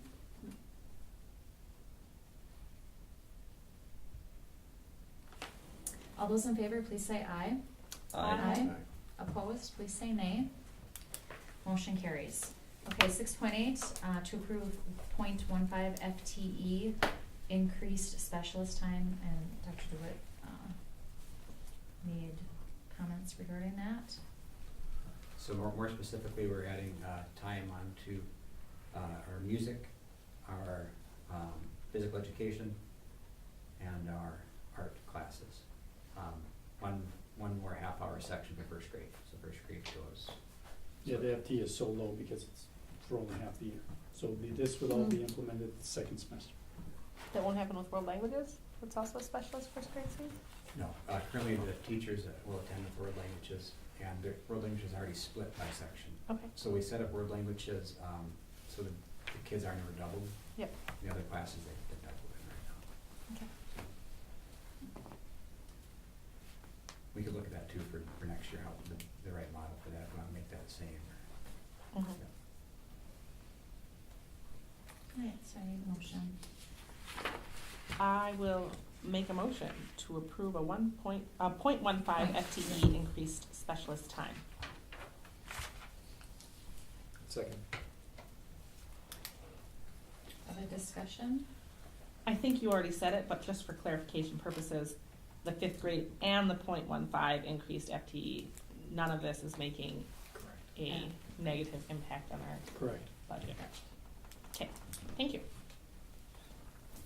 And it's just what the new teacher, but the FTE increase for the specialist, that's just carried by some people that we already have on. I assume. Correct. Addition to our music, art, and FIAD. So just a little bit more. Yeah, a half hour for each one. Yeah. Sounds good. Any other discussion? All those in favor, please say aye. Aye. Opposed, please say nay. Motion carries. 6.9, discuss renaming gym. You have the policy from Moose Lake, policy from ESCO. Shared with you, I don't know if board members have time to read through those. As possible, as far as the board's concerned, you're naming part of your building. And so if we do it now, we want to be consistent so that the next, hey, we would like to name it after so-and-so. Yep. Or whatever it happens to be, the science wing after, Right. and Right. I don't have them memorized or anything, but there's some consideration, so we are consistent as a board when these type of requests come in front of you. Certainly. I guess I would like to say in that, because of the science rooms and other things that are happening, I would like to request to bring back a policy and get a policy in place, and do it before we make a decision on it. But that's just my thoughts on it. It would be nice to have a policy in place, and then from there, then we can start making decisions as set it up for say this constitutes a formal request. Because I think these are two really good examples that you provided for us, that lay things out really pretty well, I think. Bits and pieces from each thing, but that's fine. We don't have a policy, obviously, on the topic. Correct. And the MSBA doesn't have a model policy for it, do they? Yeah. Couldn't find that. Yeah. Okay. Well, we should definitely have a policy. And for the community, our not making snap decisions is just for what Dr. Crandall said, is that we need to be consistent going forward. We need to be consistent. And my understanding is the criteria for the first two field namings were requests by the coaches, players. Oh, okay. Though they had a volume of time and beyond just that their team wanted them to be it. So I agree we should have a policy. That's all. We should have it. Policies for everything else, which It helps us keep being consistent. I mean, it's helpful. It's helpful. That's the point of policies. it's helpful. It's And helpful. that's what the board's job is. Yeah, that vision, policy. Mhm. So how long ago were those other named things named? Do you happen to Don't recall know. when the football field was named? 2001 or 2000-ish. 2002. Yeah, 2002 probably for, I Lyle. feel like it might have been Wow. later than that because I graduated in 2002 and I don't think it must have been shortly after that, but I could be wrong. Okay, I guess maybe my point is 2003 and in the baseball pretty soon after that. so in recent years we've named something in absence of the guidance of a policy. So there's precedent for doing that. Mhm. So there's kind of two issues here. There's the issue of the request to name right now, and there's the issue of adopting a policy. You know, they don't necessarily have to be the same discussion, frankly. They could be, maybe they should be.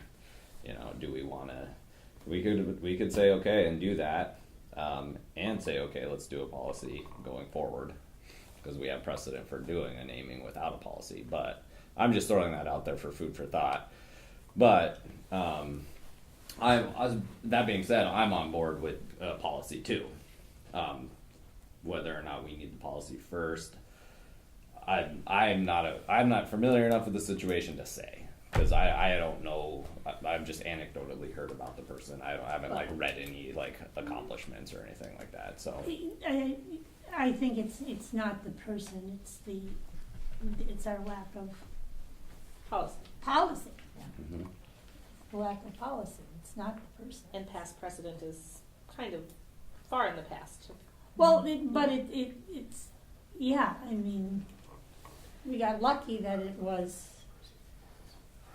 But in this discussion about this particular person, we already have discussed it a little bit, and I don't know what you guys are seeing, but in my email, it's been inundated with support from community, from past players, from people who have been involved with her, co-workers, and like intense positive outcry that they want to see it's this an outcry. It is. It's not just just a mellow thing. Oh, wouldn't it be nice? It seems that people have a passionate and intense feeling for this. Yes, and they should. And they should. so I wonder if Dan is maybe making a good point that we could. I 100% agree. We should definitely be looking at a policy so that we know going forward how we address this, but maybe that shouldn't have to hold up. When I read a these decision. policies that we have here from ESPO and from that other place, I mean, without a doubt, it's not the character of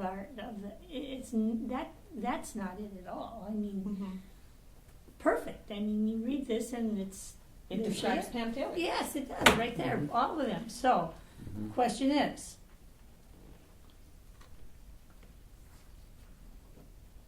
how anal are we? Do we have to have that policy first? Because this we will not Don't ask. Everyone's gonna have a different thing. For me, Yes. yeah, because I'm that person. I am that person that. I mean, that's my job too. I know. But I mean, that's the point. The point is policy to set policy, and so you have a process. and I really like process. It brings order to things. But that, like I said, And then you I don't get into preface any, this- because you have valid reasons, you have valid backup, it's not just subjective decision-making. right. You follow the You policy. do your due diligence, and my thing is I do my due diligence before I make the decision, before you write the policy, and so everyone, we can disagree here, but that's where I'm at. Is I like to do my due diligence, do my process, and then you develop your policy, and then you make your decision. But that's just how I operate. So you all can do it differently. I also agree that there should be a policy. The other thing that has been weighing on me is, and maybe I don't feel like I've had an official request. Sure. To do this, it was, hey, you should think about, why don't we maybe do this? I mean, that's what I've been hearing. And then from the emails that I get also, it would be great if it was named that. What's wrong with you guys? Don't you know that it would be a wonderful, So I understand all that, but Yeah. and I think it's probably because we don't have a policy or procedure. We don't have a process. That we don't know how to do this. Right. If someone would request to the board and have an official request and say, here, in writing or something. I think my emails I don't know. The emails I've received don't just skirt around the issue. They are No, they say, demanding. yeah. And they do that too, but do you do that by an email? So, I mean, how do we, But we don't have a procedure, so. right, but I mean. My exact Right. point. What do we do here? What if I got emails also that say, if you do that, how I'm can, gonna pull my 4th and 5th graders out? They haven't said that, I'm just saying, what if, Don't say what if that. we don't have a 4th, 5th grade. policy and procedures? We need, I just feel we need someone to walk up here and say, Here's my proposal with the wording. here, this it is, this is from the Chamber of Commerce, this is what we think. I mean, whoever it's from, I just felt I haven't had anything yet. So I just think it's Besides interesting emails. that you use what ifs, and one email that resonated with me, and I asked the person if I can refer to it, to the public, I have his permission. I asked. Arlie Jorgensen sent an email in strong support of Pam. He even replied that he feels compelled to respond to the controversy.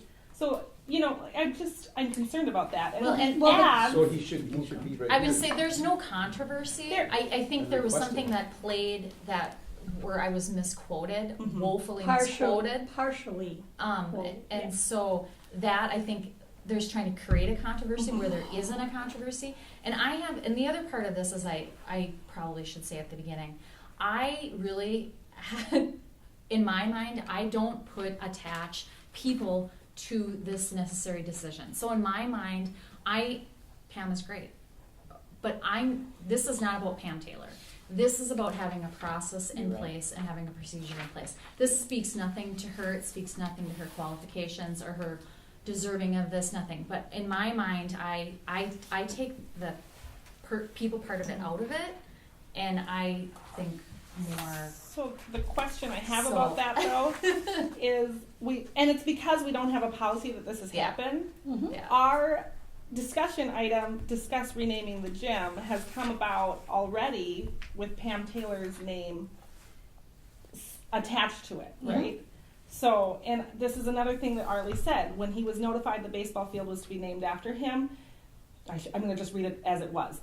So, the I's are Arlie. I really wanted to think it over. I was really not sure I liked the idea. I mean, who deserves such a thing? I was told, however, that it was not up to me and that it was a done deal. I don't know how I would have felt if it had appeared in the paper that it was being debated. No, I do know. I would have been horrified. It continues to be extremely humbling to see my name on that field. And he goes on about how wonderful it's been for him and how very much Pam deserves this. And yeah, I don't know. You guys all, maybe Dan doesn't have it because you're new, and I'm happy to forward this email to you. But it really resonated with me. but the discussion, again, is not Pam. It's not Pam, it's our lack of policy, it's our lack of, and we as a board through the years have reviewed our policies, tightened them up, cleaned them up, eliminated, did we eliminate one? I don't know, but anyway, making certain that they were adequate and what this district needed for a policy.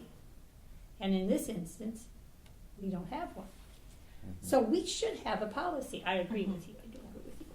And then we go to naming.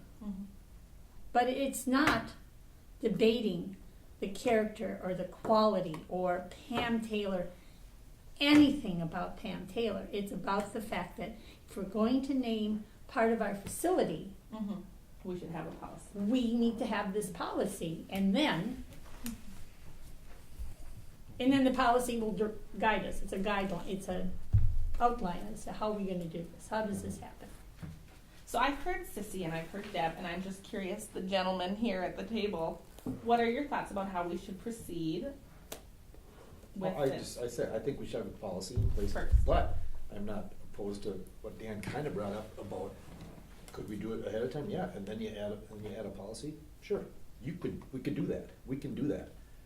But where I'm at, and again, it's not about the person, about Pam, I haven't felt like I've had an official request to the board. Someone brought it up, like I said, they've been bringing up, it would be great. This is her last year, it'd be great. You know, it would have been really great if nobody would have said anything and it would have happened. And on graduation day, we unveiled a big sign that said, Pam Taylor, that would be great. But our policy, of course, is going to say Right. But that you need to go through this process and the school board needs to approve it, and the school board would approve it But the school prior board- to this happening on graduation. in our policy that we could make up, or that we would have, would say that we could do that. We as a board can name any place in the building we want to. Yes, you have a discussion and it's an open meeting. Someone's gonna find out, of course someone's gonna find out. But I'm saying, someone bring me a official request maybe, and then if it's So on, let's if get it's this on, if it's on- on our agenda, or if it's on our, to approve or not to approve. So in the absence, so what I'm hearing you saying, and if this is right, and I kind of agree, even in the absence of a policy, it would be nice to have something more formal. I mean, just because I, being new to Cook County, I don't have the historical, just like innate knowledge of these things. So like for me, I do need to just kind of read something to make a good faith judgment, you know, and I'll take the community's input with a lot of weight on that, but it would be just nice to see. So I'm kind of with you on that. I think the unfortunate thing of this whole deal is the optics of it, because It's been done before, and now it's being asked to be done again, although it's a new cast of characters that is being asked upon. So in the absence, so this cast is like, oh, well, we need a policy, but the optics of it is like, well, you did it for a bunch of guys, but you're not willing to do it for a woman. You know, it's kind of like. Can I point out we're sitting in the Jane Minowski conference? I know, I was gonna which is say, a- yeah. Well, I know, Named but after. athletics and stuff like that, I mean, I think there's some legitimacy to that. It's like, you're willing to do it before, you know, so, I don't know. Yeah, what's the holdup? What's the holdup here, right? Those are kind of the optics, but I don't think that's the intention of the board. I think it was like, oh, here's an issue.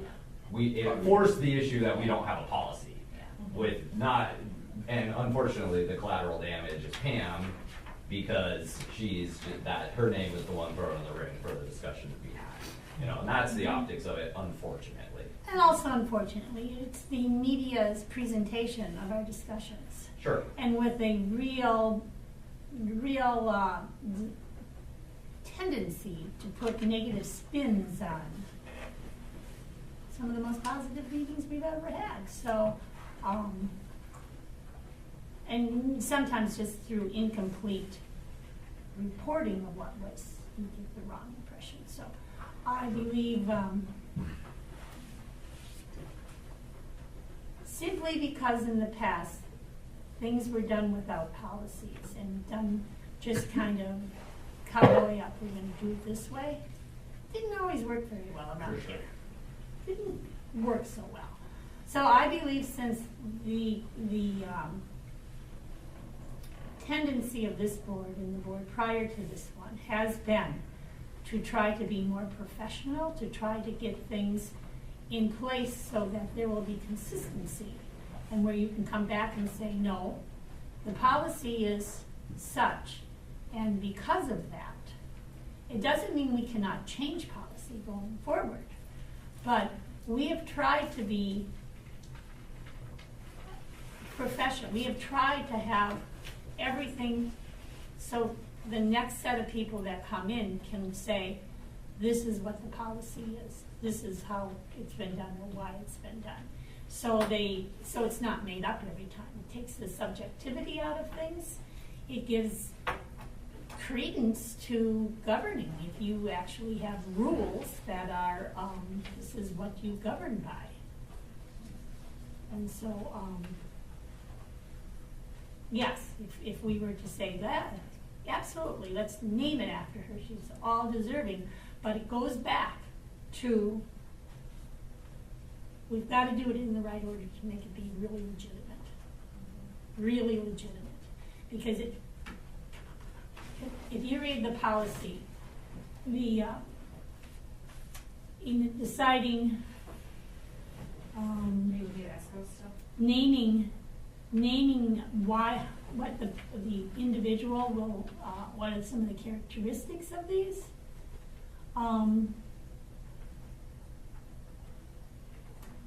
You know, names, they should reflect substantial achievements of extraordinary and lasting distinction. These will be individuals who have direct, substantial, and active association with the district and have typified the district mission. Additional factors will include the individual's record of scholarship, creativity, leadership, and humanitarian or public service. You put that in writing, and then you identify who you think meets that, has those characteristics. That says more about that person, like, oh yeah, we all know her. This is why. It's not because we all know her. This is why. This is because of her character. This is because of her contributions. This is what our policy, she meets the criteria for our policy. And that makes Chris Gale's speech at graduation that much more impressive. That's right. Okay. So whose job is it to draft the policy? Well, we're gonna Used to be Jeannie. We're gonna make it directive.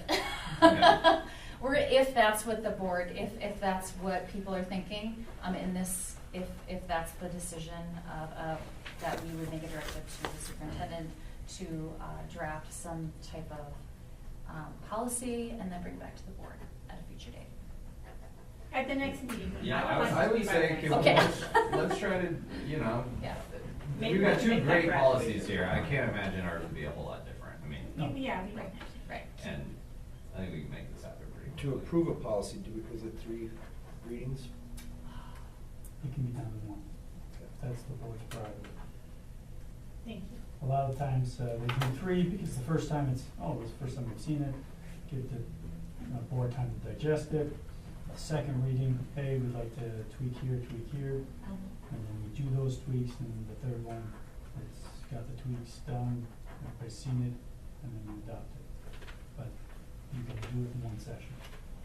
And you could email the drafts to us. Oh, Could you not? Most definitely. not a problem.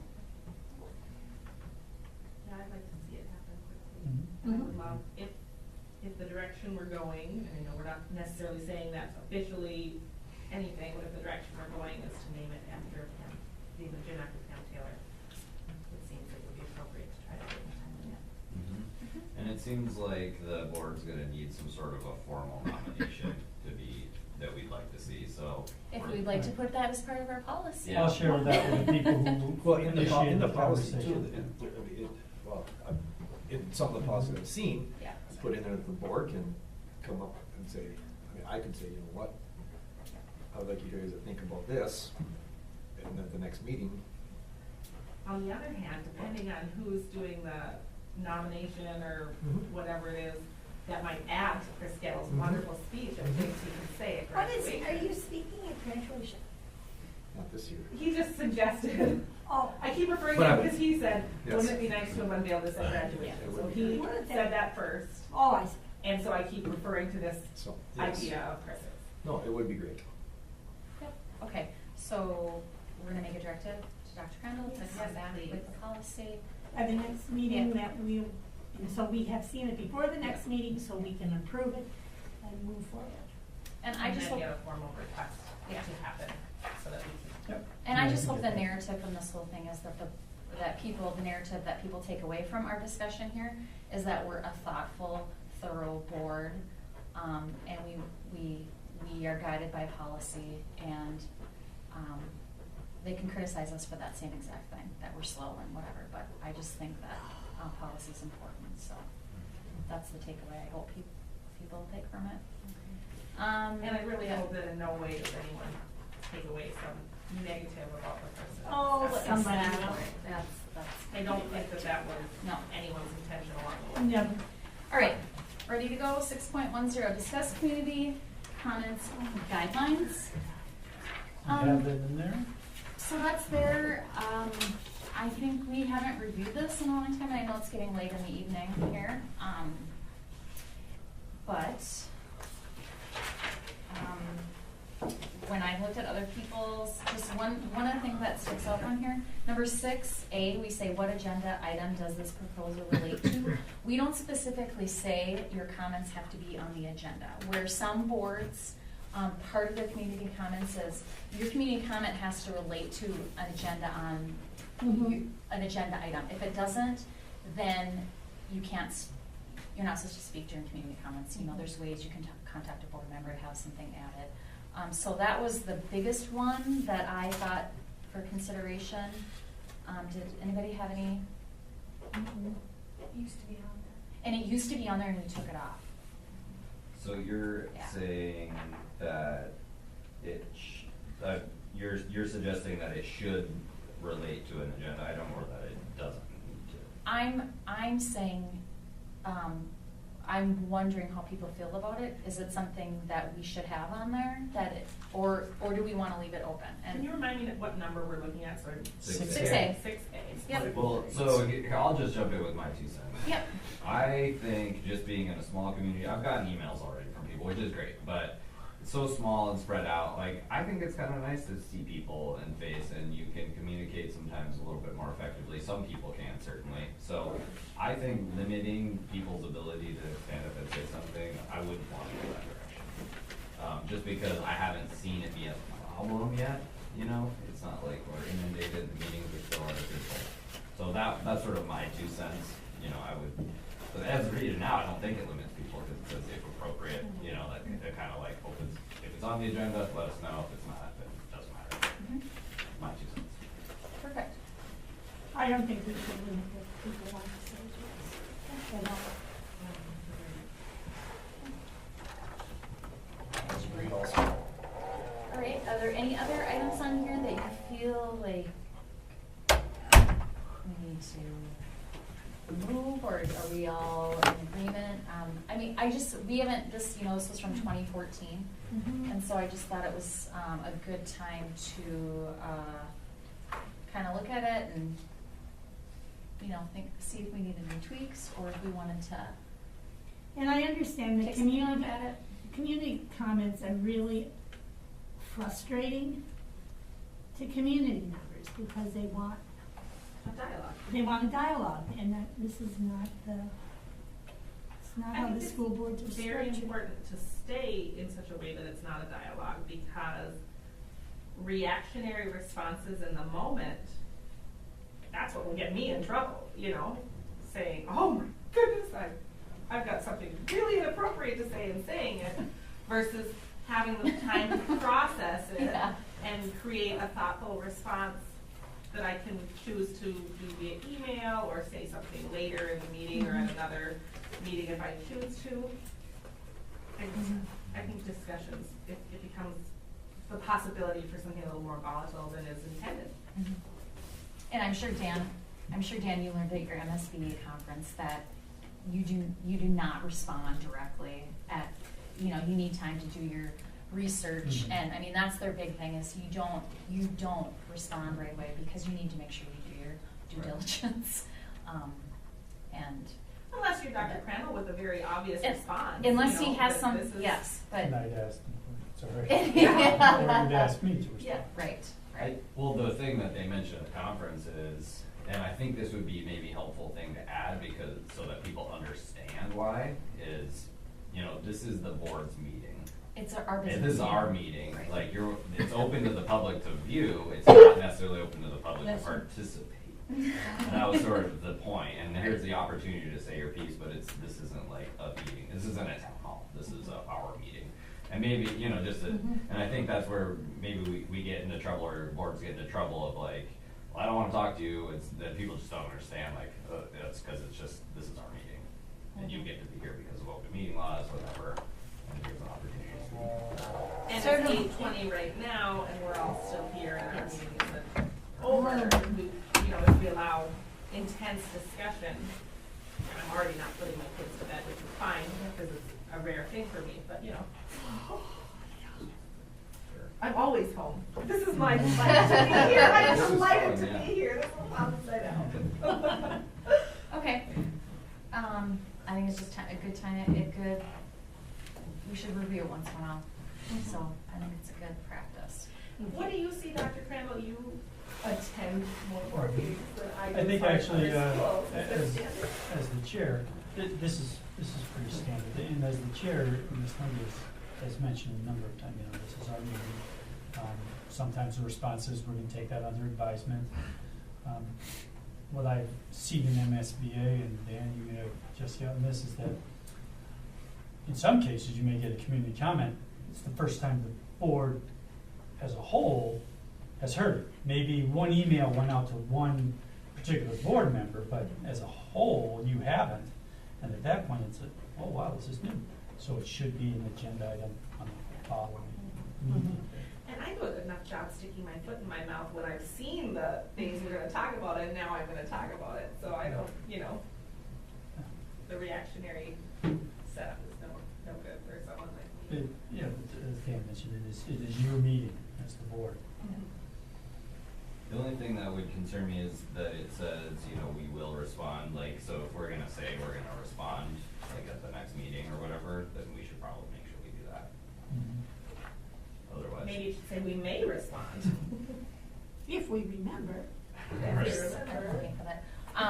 If our comments will be appropriate. Yeah, and we have done that, yeah. I make sure that. Yeah. Okay. Makes a note of it. Okay, anything else? 6.11 goals report. All right, so that's the next document. You heard a great report from the committee. We were supposed to have had a meeting last night, as mentioned earlier, and that'll be rescheduled. And we're continuing. Dr. DeWitt does a great job working with the Viking Way messages. For us, I've shared some of those with the board in the past, some of those videos they sent out. Academic achievement for all students. We continue with our LSI training. We just had some this week. Leadership team will be going to that. Another session coming up on next Monday. And then the registration process has started.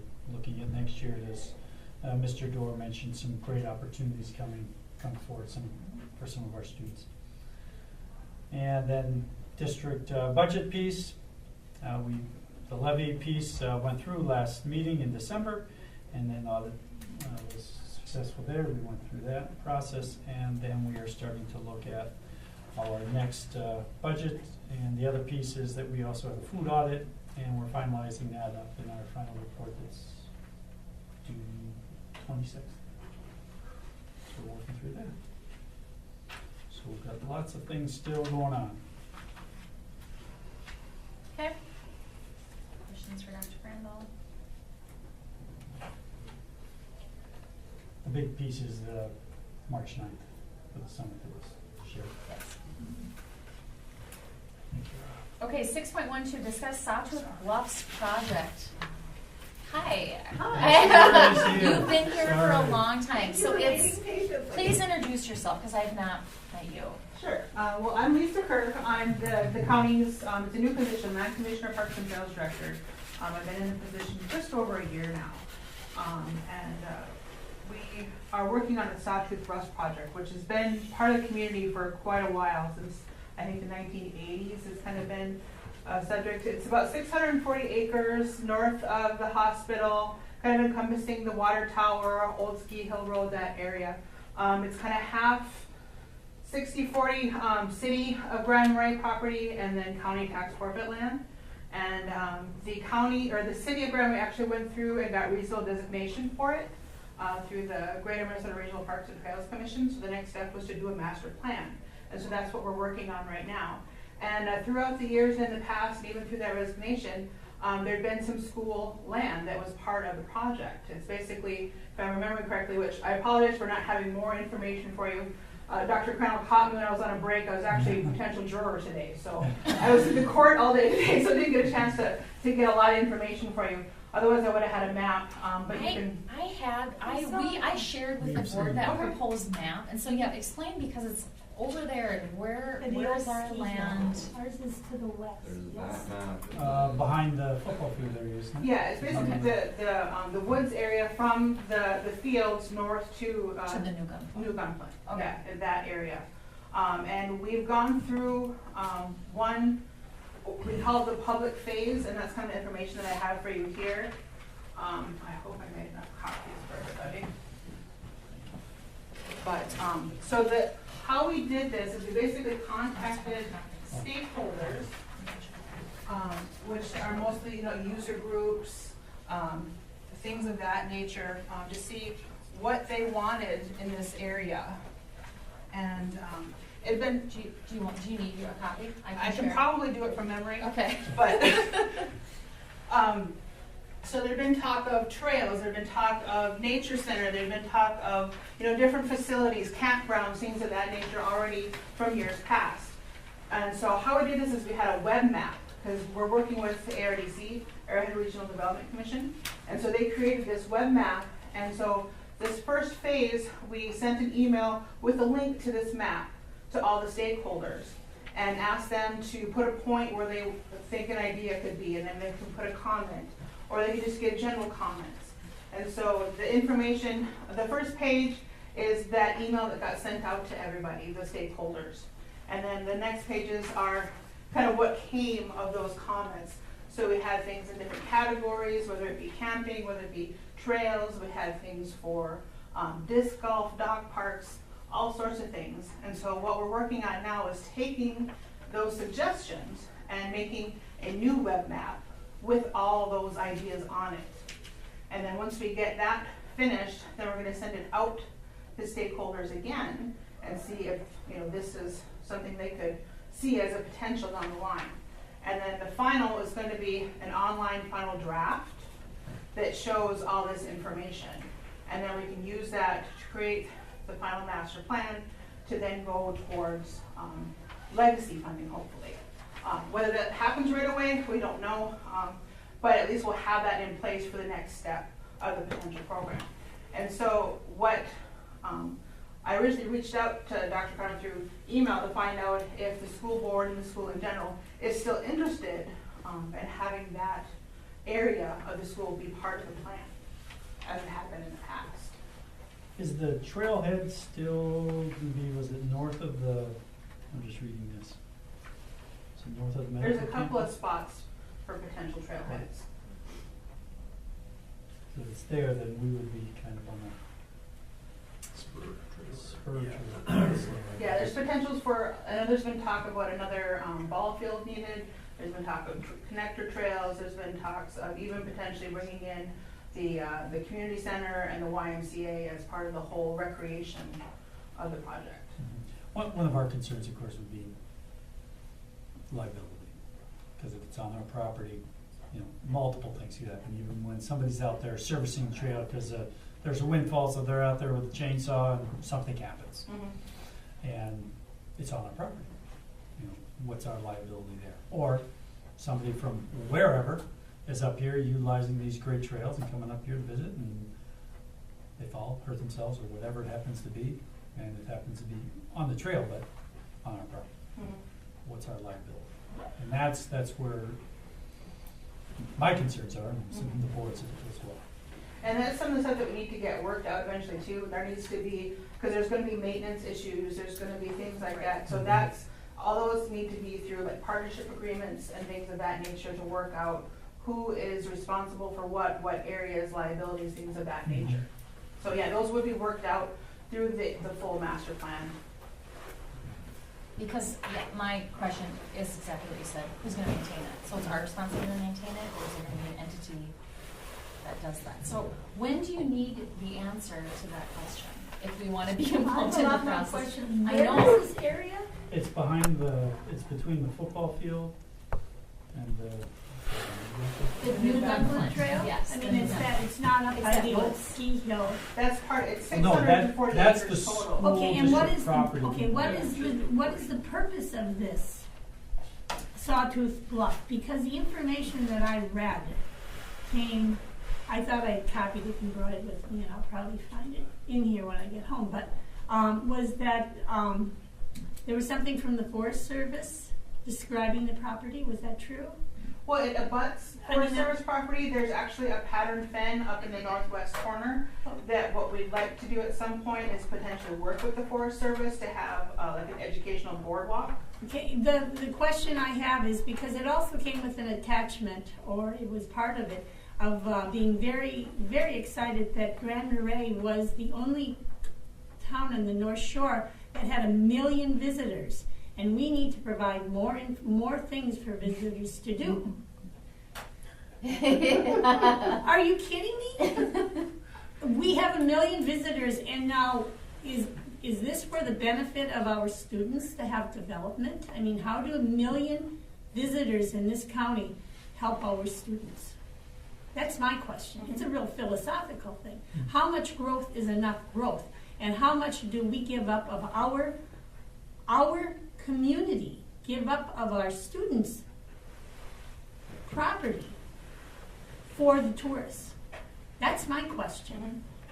And what do they benefit from this? Sure. Well, the hope of this project is not just for tourists. The hope of this project is for everybody, for tourism, for community, for students, so that everybody can utilize it. One of the big reasons for this project also is that it would be city, county, school. So you don't have as much of the red tape and the processing as you would through DNR or Forest Service and things of that nature. We'd have much more control over what happens within those borders.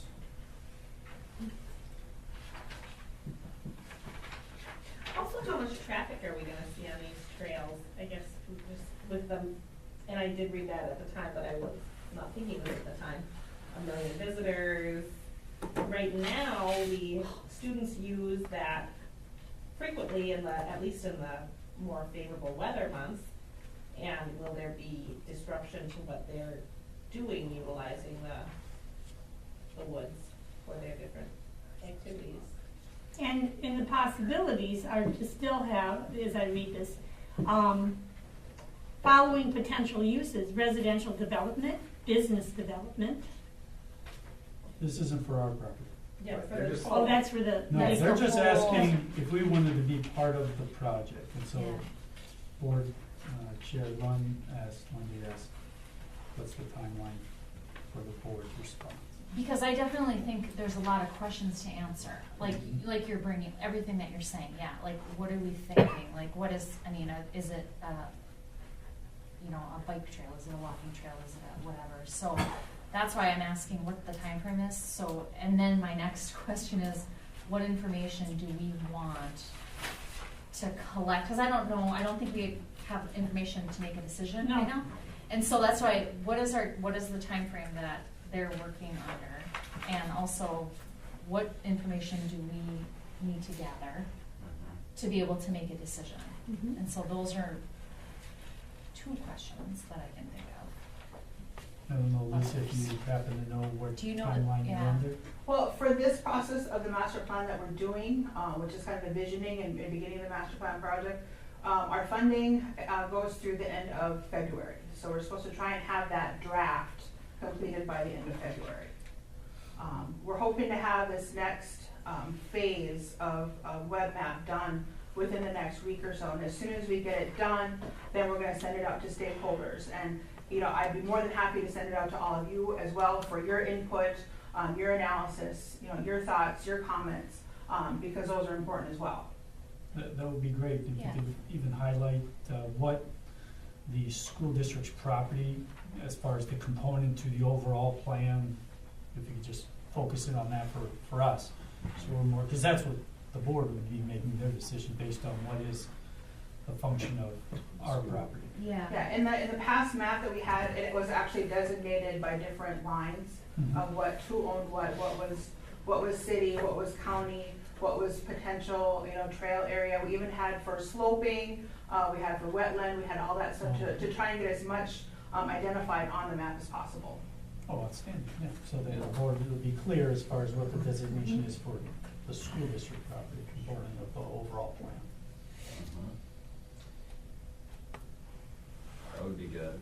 I think the liability is good. I personally am less concerned about that because we've got all these facilities the public uses right now that we have a tolerance for that kind of thing already. I can't imagine this would be any more liability, but worth looking at. But also, is this like revenue generating land that we would be like, with this potentially, or that kind of thing that Outdoor classroom. that we'd be missing out on, as an asset to the school, and more of an asset to the school for some other use, is kind of what could it be used for? So having a better map might be facilitate that, or I don't know if the administration has any thoughts on, or do we already use it for something? A few things would, I personally think it's great to be having a conversation about the use because they're funds, they can improve what we already have.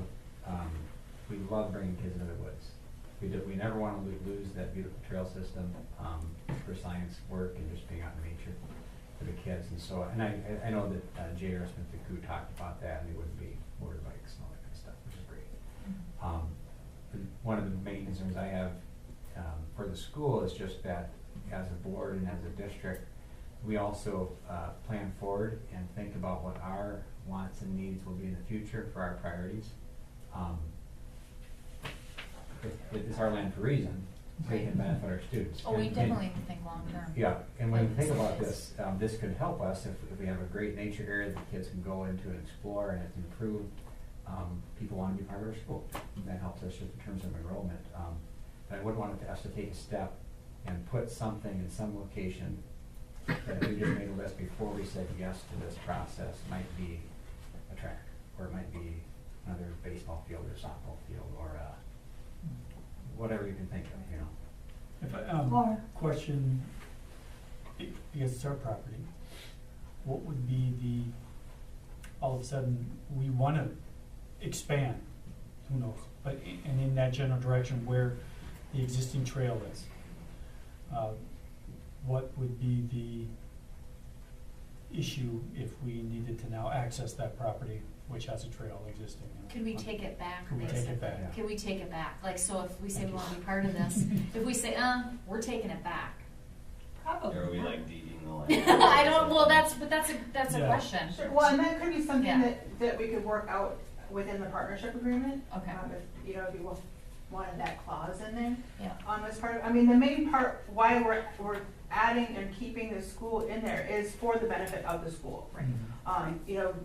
Things that came up in the past, there's a need for another ball field. Trail systems could be used, recreation classes, could be used for science, could be used for, so this could help embellish what's already there. Maybe not necessarily need to make new, but just to help what's there. And just that it had been, in all the past times that this project has tried to kind of get off the ground, the school property had been part of it. So again, initially I contacted trying to make sure that was still wanted. I'm thinking about Lake Superior Hiking Trail, it goes through a lot of people's property. And there was an incident a couple of years ago where something happens that they can't use my property, so they just reroute it. And so I would assume if all of a sudden, hey, we need the property. But to do and so just because there's some money available? There's so we could get something? Oh, We have built ball fields without the help of the county, and without the help of the city. We are the school district, and we Alright. have our kids at mind, and that is our focus. And we see what happens when we join forces with the county. Goes back to the YMCA. When we Okay. give, Oh, okay. but you know, I mean, it's like we give up control, or we do something, and then, oh, we could have used some extra room for the science, but we don't have it anymore. So, You know, I think that we've been talking throughout our meeting today about being slow and thoughtful for a reason. yes. And it comes up here again, and I just think of my awareness of what's going on across the road at GES, and they are trying to build, and they have a lack of space. They have a lack of property with which to make the building grow out, and how will their students then lose? They focus very much on outdoor time, so if they go out rather than up, what are they losing as far as the outdoor opportunities for their kids on their campus? And yeah, I wouldn't want to see us get into a situation where there's something we find more valuable for our students that's no longer an option. And it might be something we are not aware of. Yeah. Now Hopefully, or in growing 6 for many, months many even. years. Maybe the problem or the issue arises 40 years from now, you know? Or 5 years from now, or whatever, Yeah, but whatever just, it does. and then this will be open to all the people that come to Cook County. And I take issue with this. This is our property for us. And if people want to go out in the woods, go in the woods. If you get lost because you don't know where the trail is, you get lost. Otherwise, don't get out on a trail. All right, well, I'm gonna ask Lisa if you wouldn't mind providing that information that we asked for. And you just send it to me, I'll Yeah, do that. send it to Dr. Crandall.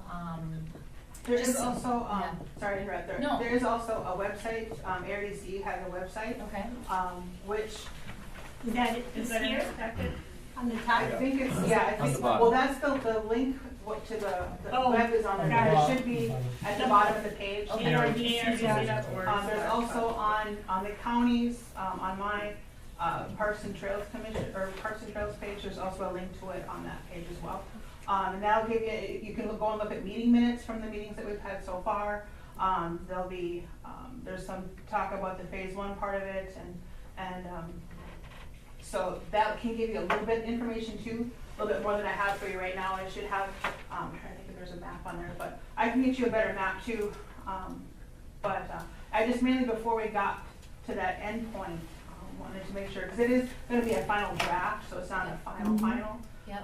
But just to make sure that the school board would still be, on board with wanting to include that section, the school board section. Okay, great.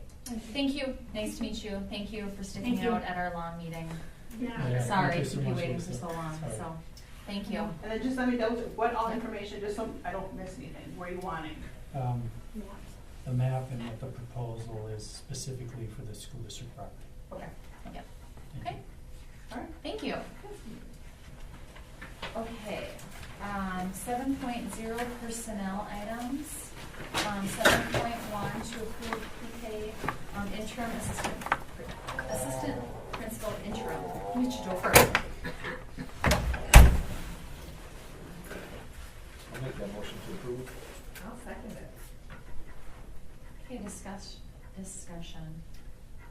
We followed the hiring process that the board put in place. And so we had a committee, full committee, present for that. Board member representation and. How many were on our committee?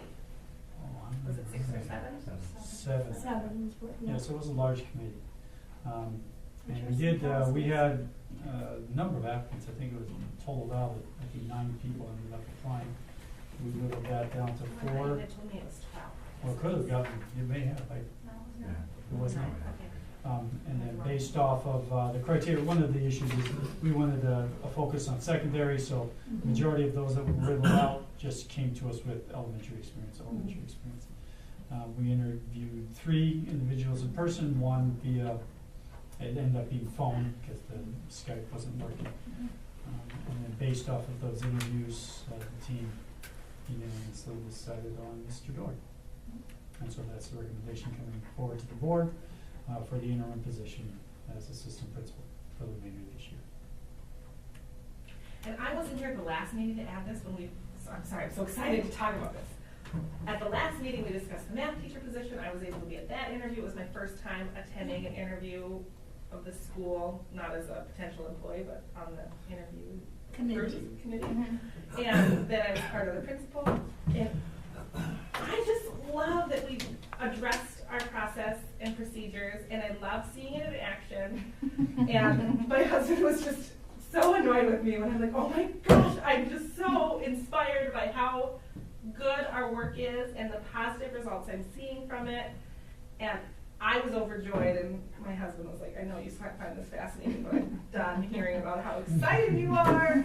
But I was so excited to be part of this, and I really felt very good about it. And leaving both interviews, I heard staff members say, now that this is a part of our policy, how much faith they have. Back the policy. In what, yes. And so I just felt, and I felt as much as I was part of the group that unanimously agreed on Mitch Dorr, and before that we also had a unanimous decision on our interim math teacher, whoever we had chosen, because of the process, because of the people there, because of the insightful discussion, I would have felt good. So. And because I've been on those and I know the process and I know how that works, I trust the recommendation coming from the interviewed people. And I just have more faith in our system. Like, I just left feeling overjoyed. I'm still overjoyed. Integrity in the process, integrity in the decision. Yes.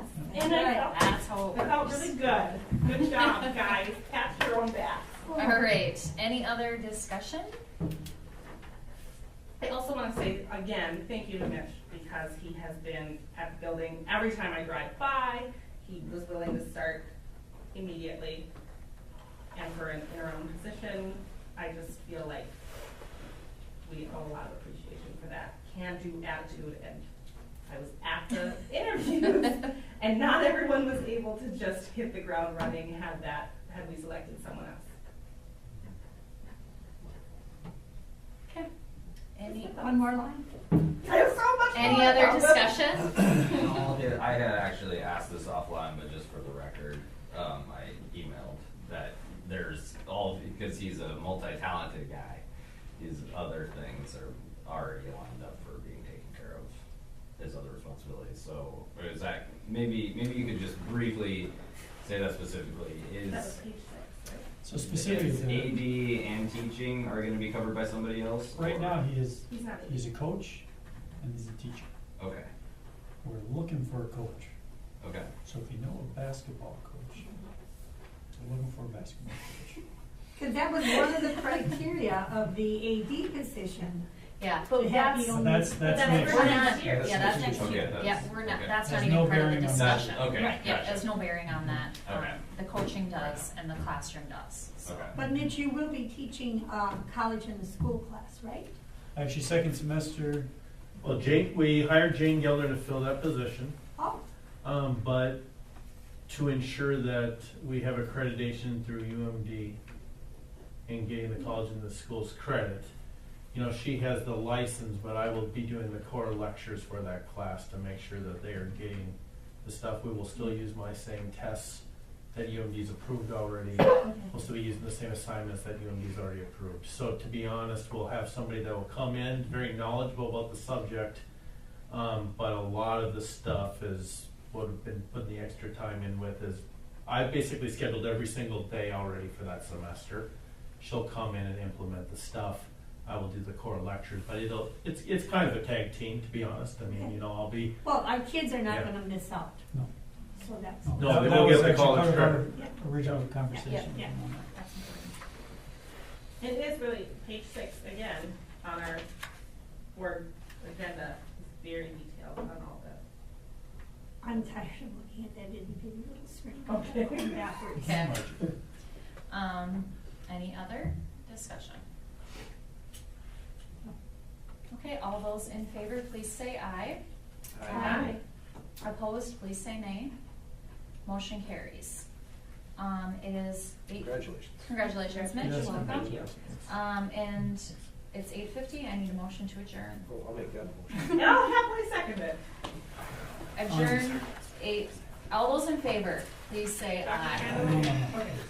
Can I adjourn? Oh, yeah. All those in favor, please say aye. Aye. Aye. Opposed, please say nay. So Motion you carries. need to Adjourn. actually log out. Yes, log Oh, out. Log out. Because a child. Yes, please do about Make sure you log out. So if you don't know how, Gary will share with you. I am seeing over here that you look pretty confident.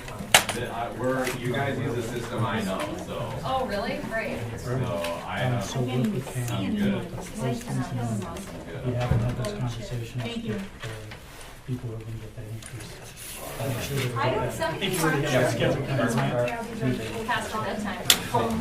I want to see it again. Oh, well, we're doing the same distance. Can I get, do I take Pam, this? you want to- yes. We need a picture. Thank you. Today's, today's the 16th. Well, yeah. Put Mitch in the middle of the bill.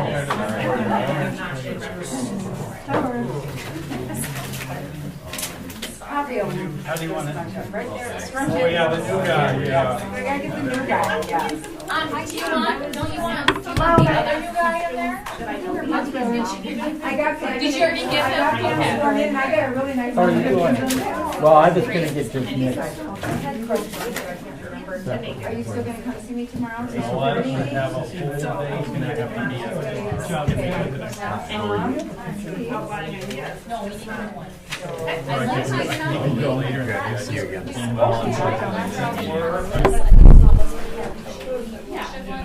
Because I want one. Well,